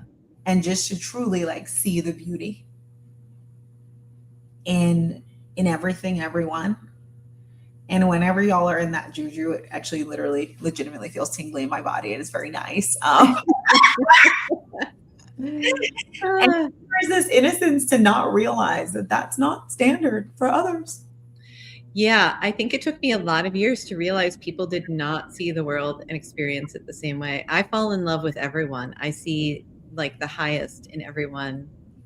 And then that 51 sometimes shocks me out of it. And so I have the 51. And what's beautiful is that gives us, if you have the 51, you are in initiation energy. You are in initiation energy. I just want to take a moment to just say happy birthday to Michelle. Congratulations on your 59th year. Happy Earth Strong. And I absolutely love that this year is going to be the same year of your birth. Yes, the fire horse year return. Okay. So if you have 51, your heart is being connected to your identity center for the next 4 months. Whenever I'm in that gate of initiation energy, I'm just like feeling it. I feel like I want to cry. Wow. This is very cool. Like, what are you doing to me, Shashan? In the best way. I just get a massive dose of clarity. And I'm taking this from a business standpoint and just a building standpoint around like what is really me, what is really pure, what is really for me, I feel like I really and truly can access that. And so if you're on the 51 side or you're on the 25 side, it's I can access and I can initiate that into various different experiences. And that to me is just divine and special. Yeah. I love that. Well, and it's interesting because I just before this was telling you about a client I've been working with who it was helping her see her heart and where her heart was. That actually, she's a projector. She is now getting these invitations because instead of hiding or not even mentioning where her heart was, like we brought that up to the surface. And I find that's I usually go in with people. It's like, let's talk about your heart. Let's bring it all up. And I am definitely the person who's like, I see, like I said, I see the best in you. And it's even when you can't see it, it's like I can see the gifts in you. And that is the thing that I'm going to reflect back to you is all of this beauty and this love for you and who you are. So anyway, I love you.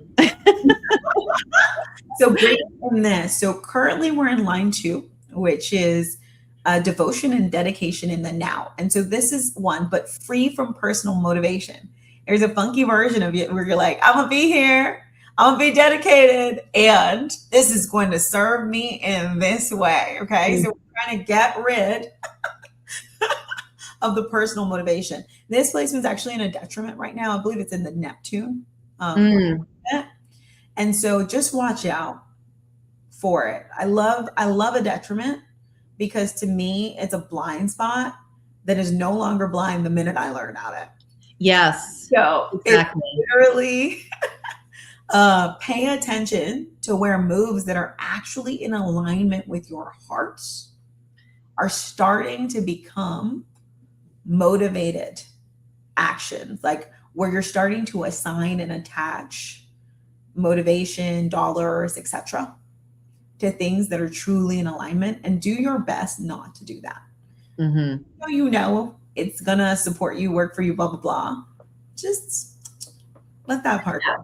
Yeah, just let that, like, don't let that be the driving force. Let that happen. I want to also give y'all a word. If you are in a place where you're getting 25, so if you either have the 25 or have the 51 or have the whole transit naturally, this is your leap moment. This from Richard Rudd, so the Circuitry book. Your life is a series of leaps into the unknown. And so the next 4 months is a series of leaps into the unknown, and music, new partners, retreats, full-time employee. Like, I'm like, okay, like, sign me up, right? When Mallory joined as my chief of staff, when she joined, she's like, I feel like I'm grabbing your hand and we are like leaping off. Yes. Together. And yeah, go for it. And so if you have the 51, Sharon, moment, tune into your heart. What has it been calling to? Fucking go for it. No, seriously. The music. I know, I'm just laughing because I'm like, it's true. That is the potency of this. And having that 25-51, both of your hearts are defined. Like, you know, your identity center is leading that direction with your heart. The will center is making things happen with your heart. This is, I wrote a song. It's the first song I wrote, and it's Caged Bird. And the end of it literally says, I'm going to find it for y'all, but the lyrics literally say, like, take the leap because you'll fly. Yes. I've heard this song, my friends. That's just why I was like, But it is. It's such a potent, I didn't have it pulled as I was thinking about this one, but let me just pull it up real quick. And because we didn't realize it was so pertinent to what we were going to be talking about until the moment that you went, oh, cool. And so I'm like, wait, this revelation. This whole, we're not going to listen to the whole track, but it is a build up. And so we'll listen to the beginning and the end.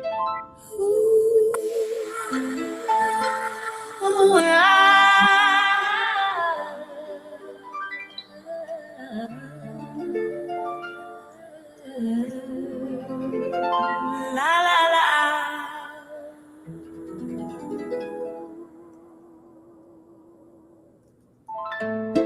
I know why the cage bird sings. Ooh, she hopes and fears what freedom brings.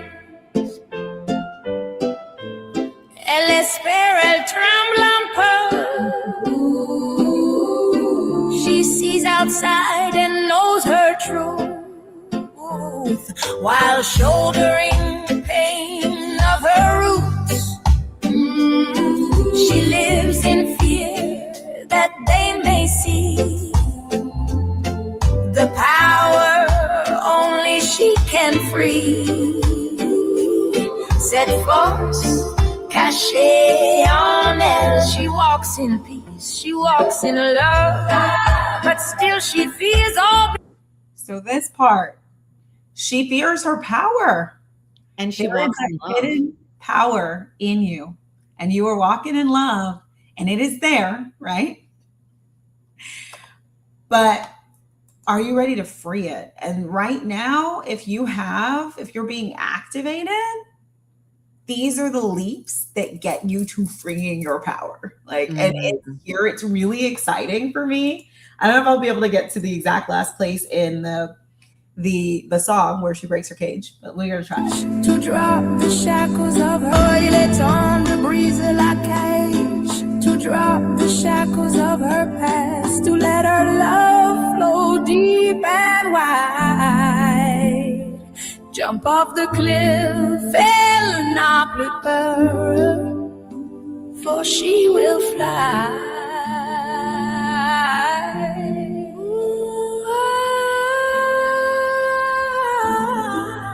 There we go. So that to me is like the 25, 30, 51 playing around. It's like, if you are willing to take these leaps and you jump off that cliff, you will fly and you will be able to unleash your love into the world.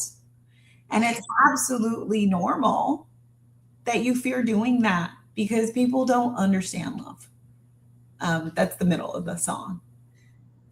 But when you know that you're walking in love and you're getting these shocks that are initiating you into your power, you are being called to stop hiding and to truly start embracing it. And the next 4 months, the universe is going to keep giving you the call. And the question will be, will you take it? It's funny. I was like, ooh. I'm like, Shabala can see me if you're watching. I'm like trying to not completely cry. I can see you opening. Oh my gosh. I'm like, yes. And I mean, the journey to follow. Cry, baby, cry. Just cry. I know. I'm like, oh okay. Say more. I have to bring tissues. I'm not going to make that mistake again. The journey to? The journey to fly to where your heart wants you to go is one that requires you to let go of everything that you think you need in order to embrace what you really need it to be. And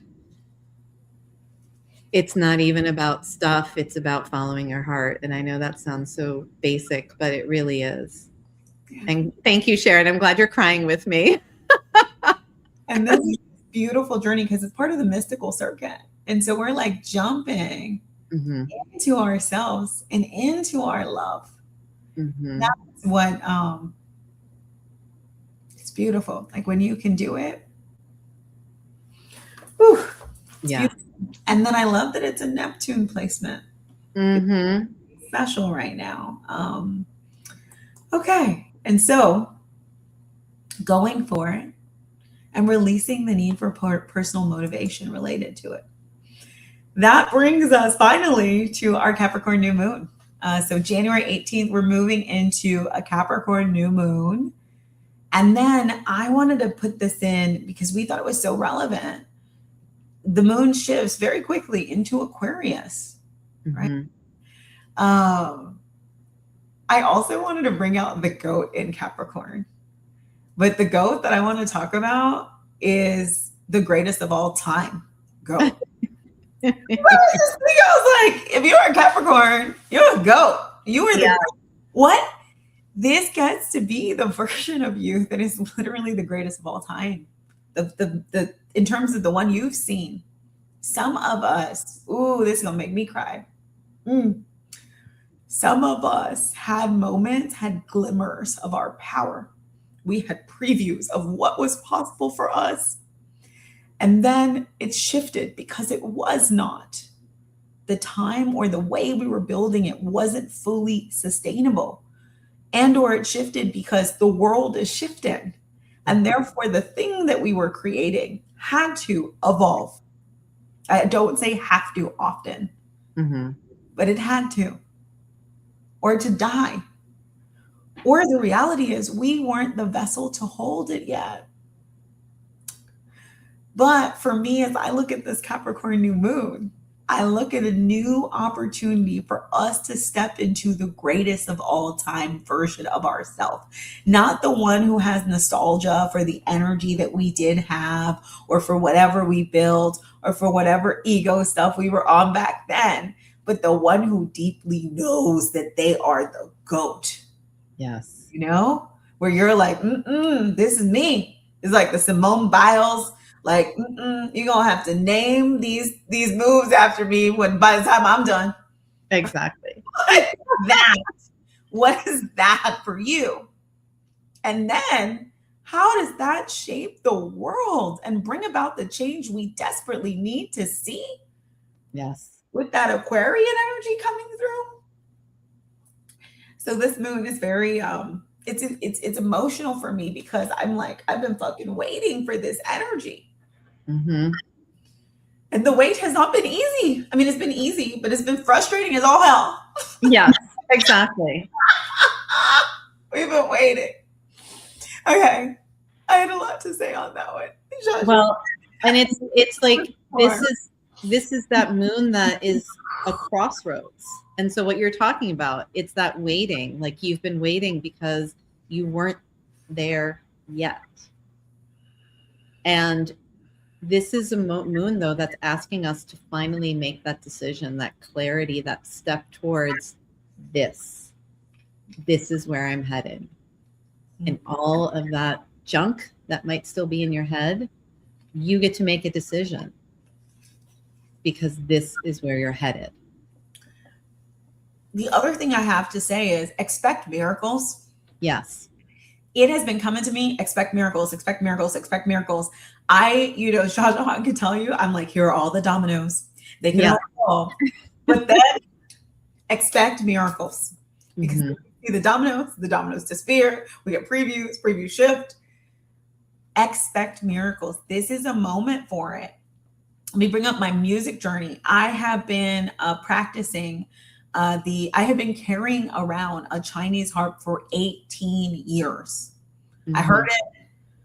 I didn't have anyone to teach it to me. I got it from China. I brought it back. I carted it around to literally to New York, to LA, to Texas. I finally found a teacher. She was not the right teacher for me.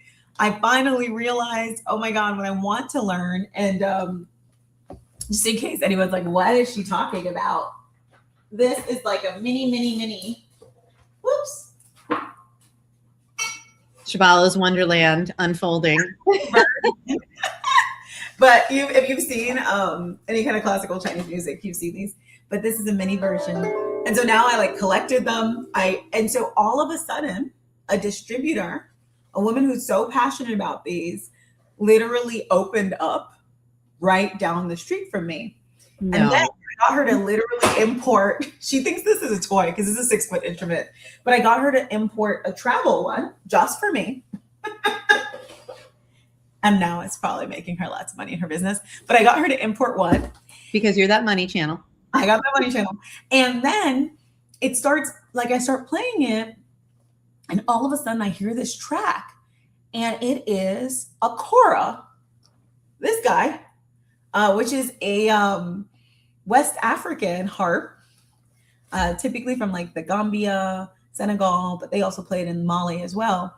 And everything crumbled in me. I felt that 25 vibration truly for the first time. And I was like, this is my instrument. This is what I've been looking for. And so to make a long story short, this harp ends up taking me all the way to Africa. I ended up getting this custom built with me. I'm on a musical journey with my mom, and I'm thinking that that's how it's going to roll. Like, I'm going to learn these instruments, and eventually my ancestral voice will fully come out, and eventually I'll play. And like, it was the plan. These dominoes will fall. And then boom, AI music comes in and flips everything on its head. And now I am writing music via AI that includes these instruments. Mm-hmm. And I'm already releasing music. And I'm going to learn how to sing that music. And then I have my own issues with AI and environmental impact. And now I get to also model the way I'm doing it to highlight that issue and also present my solution to it. So one potential solution so that can get people going.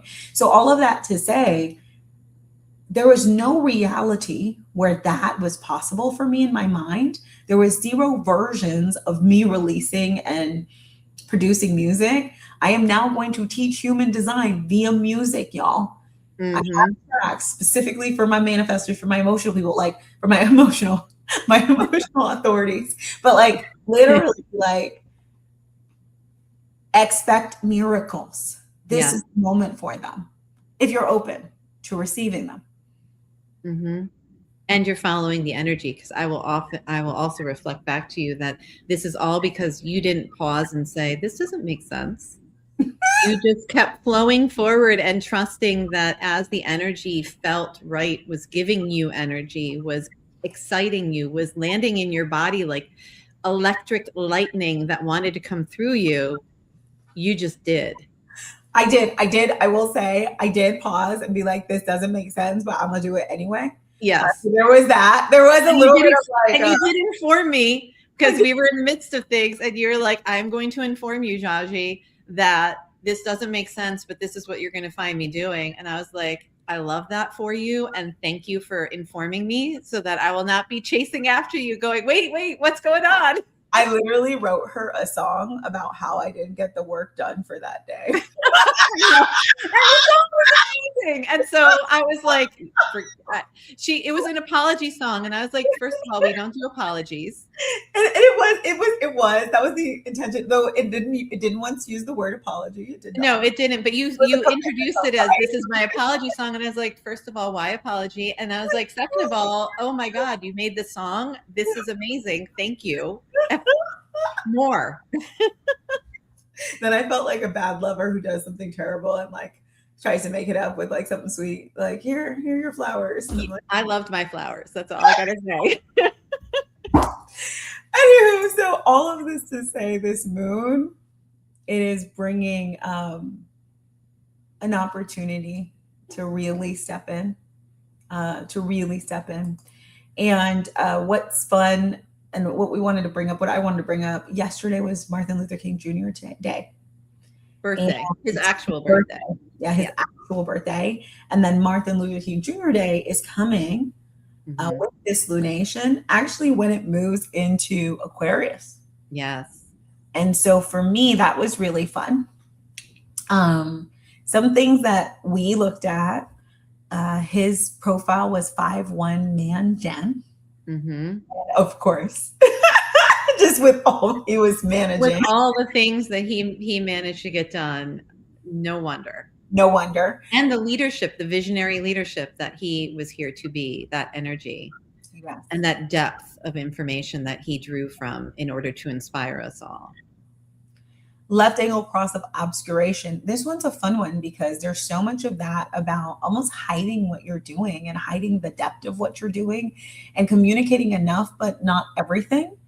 And I almost wonder if that's one of the reasons he got as far as he did before his unfortunate end. Mm-hmm. You know? He had a North Node in gate 8. So there's that depth of contribution. Unfortunately, he did pass away at 39. So we know at the 40s is when like the node really gets into gear, but he was clearly already in it. Mm-hmm. And then I just put some of the channels up here. Channel of charisma, of course. Yes. Of course. That is why, like the word electricity that he was. Today. Mm-hmm. Channel of struggle. And this one I really wanted to highlight because so many of us not so many of us with, I don't have it, but so many of my clients with the full channel of struggle look at it like a death sentence sometimes. Well, I don't know what you were going to say, but I look at it as the channel that you're willing to fight for what you believe in. You're willing to fight for what you believe in. And you see perspective that some don't see because you're truly moving through this journey of struggle. And what I find is you're collecting massive amounts of nuance that are going to really help you do whatever you're meant to do via that. And it's this combo of knowing what to fight for and knowing when to take those leaps. Exactly. Then we had channel of preservation, that 50. So much of the 50 is correcting what we call corruption in the line, genetically even. And so what he was doing in terms of healing the world, so relevant. To know that like this is the moment where some of his wishes are actually present and also where they're being debated. And then that channel of acceptance in there as well. And on this one, what I want to look at is like breaking it down into opinions. And then this detail and nuance that would have been needed to dismantle such a disruptive system that pretty much everyone agreed to. And that many still do. Yeah. Yeah, that channel of acceptance is like, for me, that those details, the 62, the clarity, and actually Richard Rudd in the Gene Keys talks about the 62 as intellect versus intelligence. Intellect is all in the head. It's the proving, it's the radicalism of, like I must prove this. And intelligence lives in the heart. And that's actually the highest expression of that is the intelligence of the heart. And I think if anything, Dr. King showed us that, like he led from the intelligence of his heart. And then he also had 59 on the 1, which is fun. Both from the standpoint of there's a little promiscuous side, and there's some stories about that, but that ability to penetrate deeply and connect with people. The 59.1 is the bash people over the head with your message type. And it's beautiful how he did that, but then still use the channel of charisma to articulate it in a way that it didn't feel like that for so many. Yeah. So yes. I'm just sitting in a moment of gratitude. Yes. And it'll be very interesting to see as we move through this lunation and as his essence, which is still very present in our world, comes through, what will happen and how all the chips may fall and who will be initiated and activated. Yes. Next up, just the moon themes. I wrote these down. Responsibility. Responsibility has been coming up for many of my clients right now. And I have some questions on this. I will be sending out an email. I think Jajahan's also going to be sending out an email. So if you haven't taken a moment, head over to our website, subscribe, and you will receive some deeper dives into this work.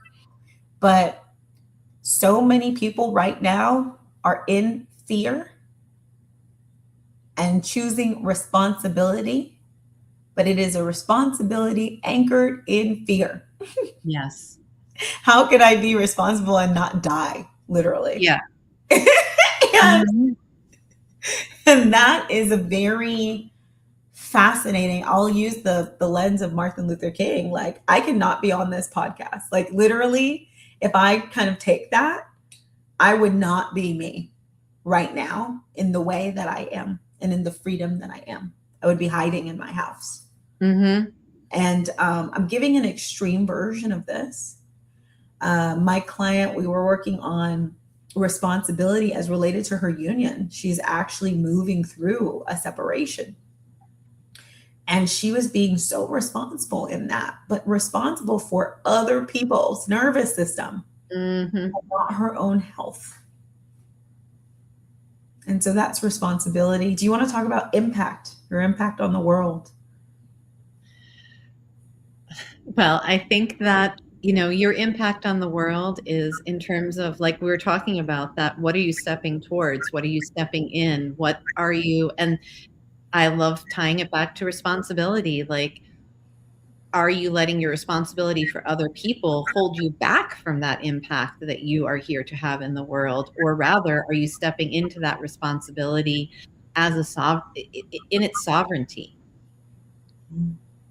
instead of in its fear? What is your mission? Mm-hmm. How do you connect to love? Yes.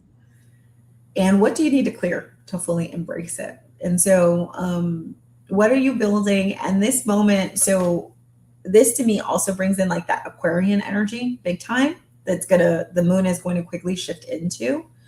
But there is another transit. I think it's like Venus and Aquarius, but please don't quote me on that one. I don't have it written down.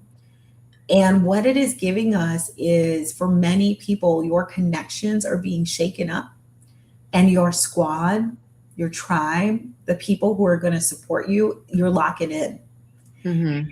As you move through this 2026, who are you doing with? Who are your top 5? Who are you letting yourself be conditioned by? Is there something to gain from them? Just because we know about human design and things like that does not mean we're not going to be conditioned. Mm-hmm. And so who are you getting into union with? Whether it's like marriage, or just energetic union as you move through this life-changing year. And I've written some catalyst questions. I'll have a couple more in my email. Where have you deferred your responsibility? Where are your metrics for responsibility rooted in someone else's benchmarks? Are you taking on the responsibility of managing the nervous systems of other adults? I'm going to say that one like 3 times. Are you taking on the responsibility of managing the nervous system of other adults? I will also say other people. As the mother of 2, sometimes it's not adults that you're managing the nervous systems for. Yes. And it's a question of like, have you taught your children emotional regulation? Mm-hmm. How old are your children? But this is why I like, at least at the minimum, please let's not do it for other adults. Yes. At the minimum, let's not do it for other adults. I know, Jajan, you've done a really great job of actually allowing your children to be in their power from the get. Some of us are still navigating that one. But real question, at what point is it someone else's responsibility to manage their nervous system? So again, are you taking on the responsibility of managing the nervous system of others? Mm-hmm. And does responsibility include fun, balance, harmony, self-love, self-care, coming to a beach, dancing under the moonlight? These are, some of the questions you can ask yourself in this moment to support this lunation. So this is my last sneak peek And it is full stop. The song says some fun things about choice. Oops.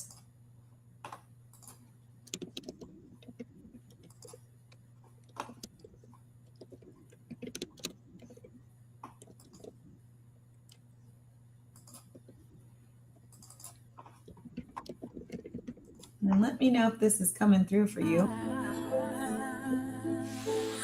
It is. I changed the song on us. 1 minute. I had it set up. Aha. Wrong one.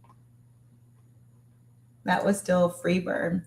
These songs will be available. They're all clearing songs. They will be available in the next week to week and a half on Spotify, Apple, and they're all for you. Oops, here we go. This is a dance one. Motion for meaning, effort for proof. Everything urgent except my own truth. I kept fixing the future in a body that couldn't rest. Didn't notice the humiliation till I heard myself asking for less. There is a holiness in giving, in the dividing stuff.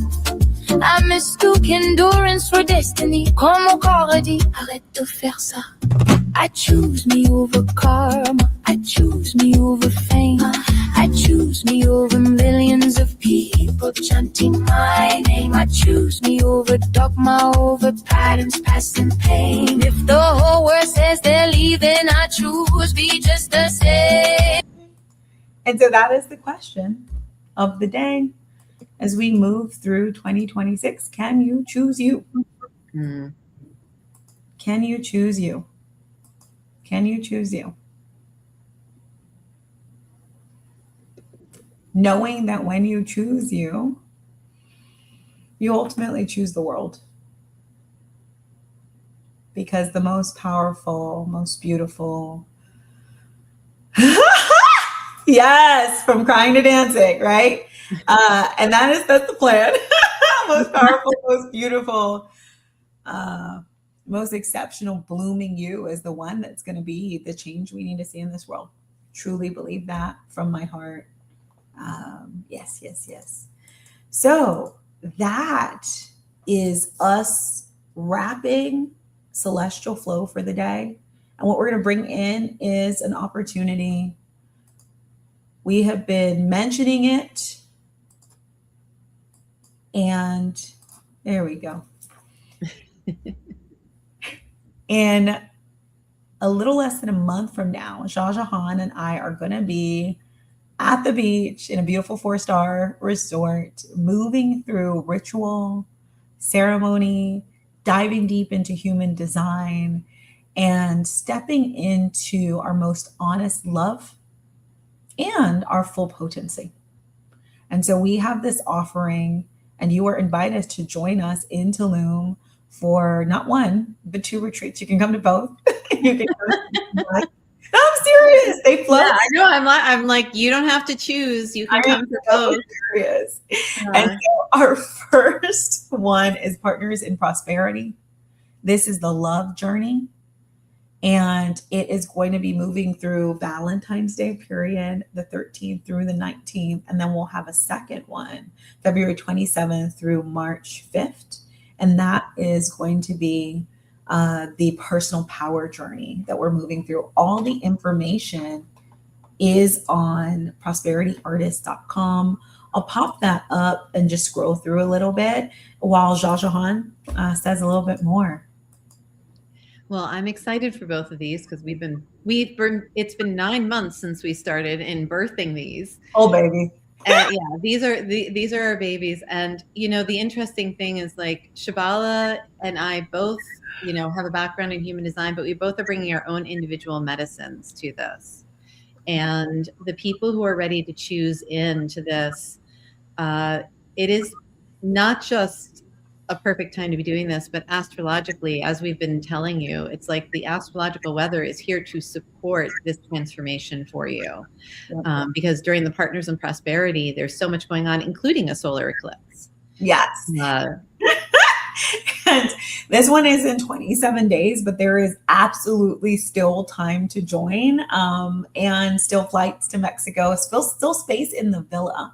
And so Yeah. on this page, everything we move through, we use play, literal play, music will be there, art will be there, and also this framework, presence, let go, align you. And so when you check out the page, you will see a yummy agenda that includes ceremony, but also structured exercises and integration via art, and that will guide you through the entire experience. In this one, we ground and connect. We release shame. We free our fantasies into the world. We reharmonize our energy via breath work. We tune into our mother journey, because that is critical, so that we can start our remothering journey, especially for partnership where mom was the first resource.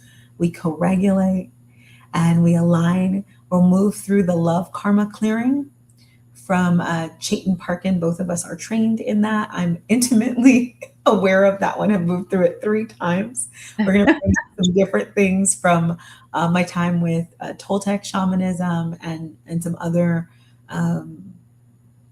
some other methodologies that I've studied. Qigong, inherited family trauma is like what it's called, though I focus on stored memories and really releasing them and or understanding them, loving on them.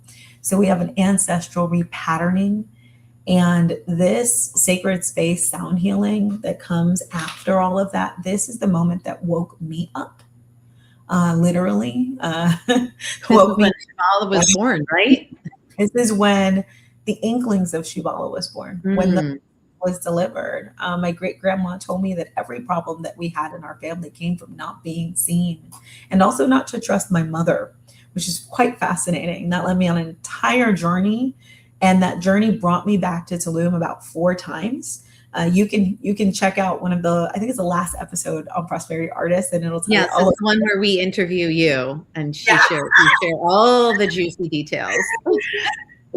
And then from after all of that, and this is where I say expect miracles here too.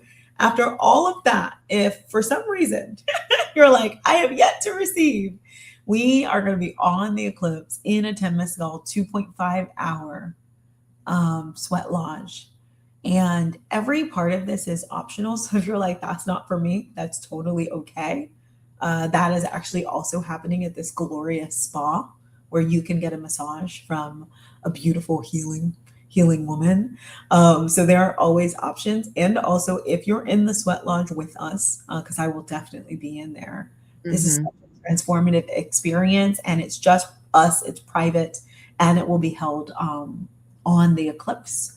And then we'll wrap up the next 2 days with breath work, channeling. If you're not familiar with channeling, you'll be taught it. If you want to experience it, you'll be creating cosmic contracts for yourself and your partners, or for future unions that you plan to call into your life.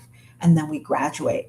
So this is our partnership and love opportunity.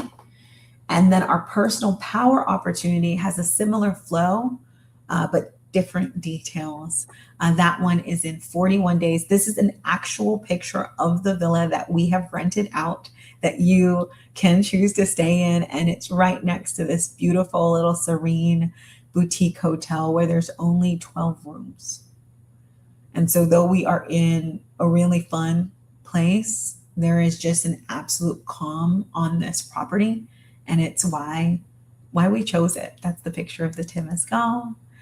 And yeah, I won't go through this one in detail, but please know that the information is there. And also the information is here. Feel free to reach out to either of us if you have any questions.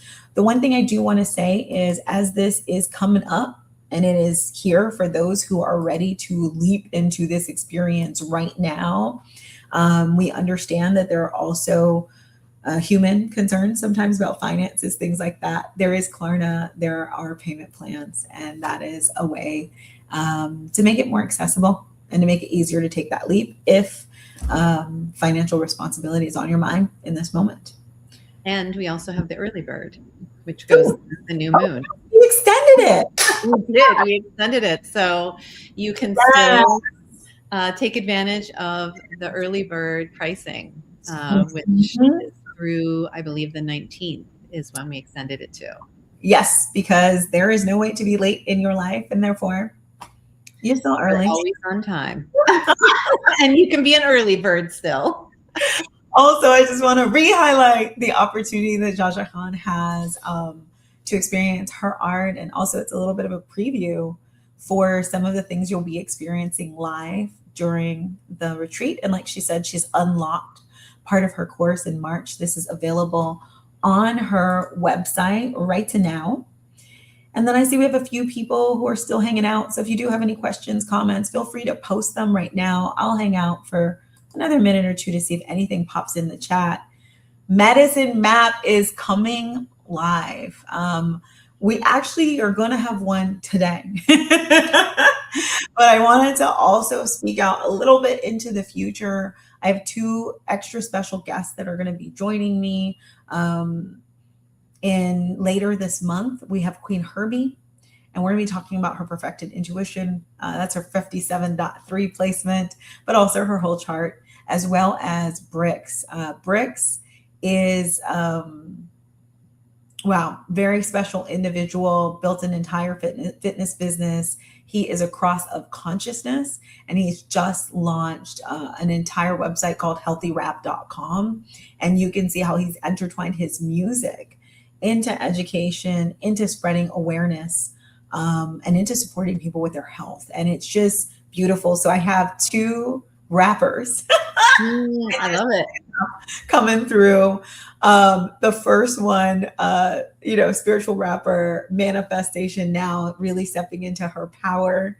The other one, more classical, now shifting into changing the world and health through rap. So we're bringing the music in a different way. Jaja Khan and I will also continue to be sharing. And if y'all have enjoyed this, stay tuned, because the next episode is actually me hanging out with my chief of staff, one of my most favorite people in the world, and digging into her medicine map. She's also going to have a few hours, just a few, where you can borrow her brain, and she'll be coming with us to the event. And so we're going to get her special juju for the second retreat. Yes, for the personal power, we'll have Mallory with us. Yes. And that is it. Thank you for today. Hit us up. Come say hi. Subscribe to this pod. If you want to listen to it again, it will be live on all streaming platforms, or the main ones at least. Thank you. Have a beautiful day. And we intend to be back next week with a little bit more for you. So definitely stay tuned and keep in touch.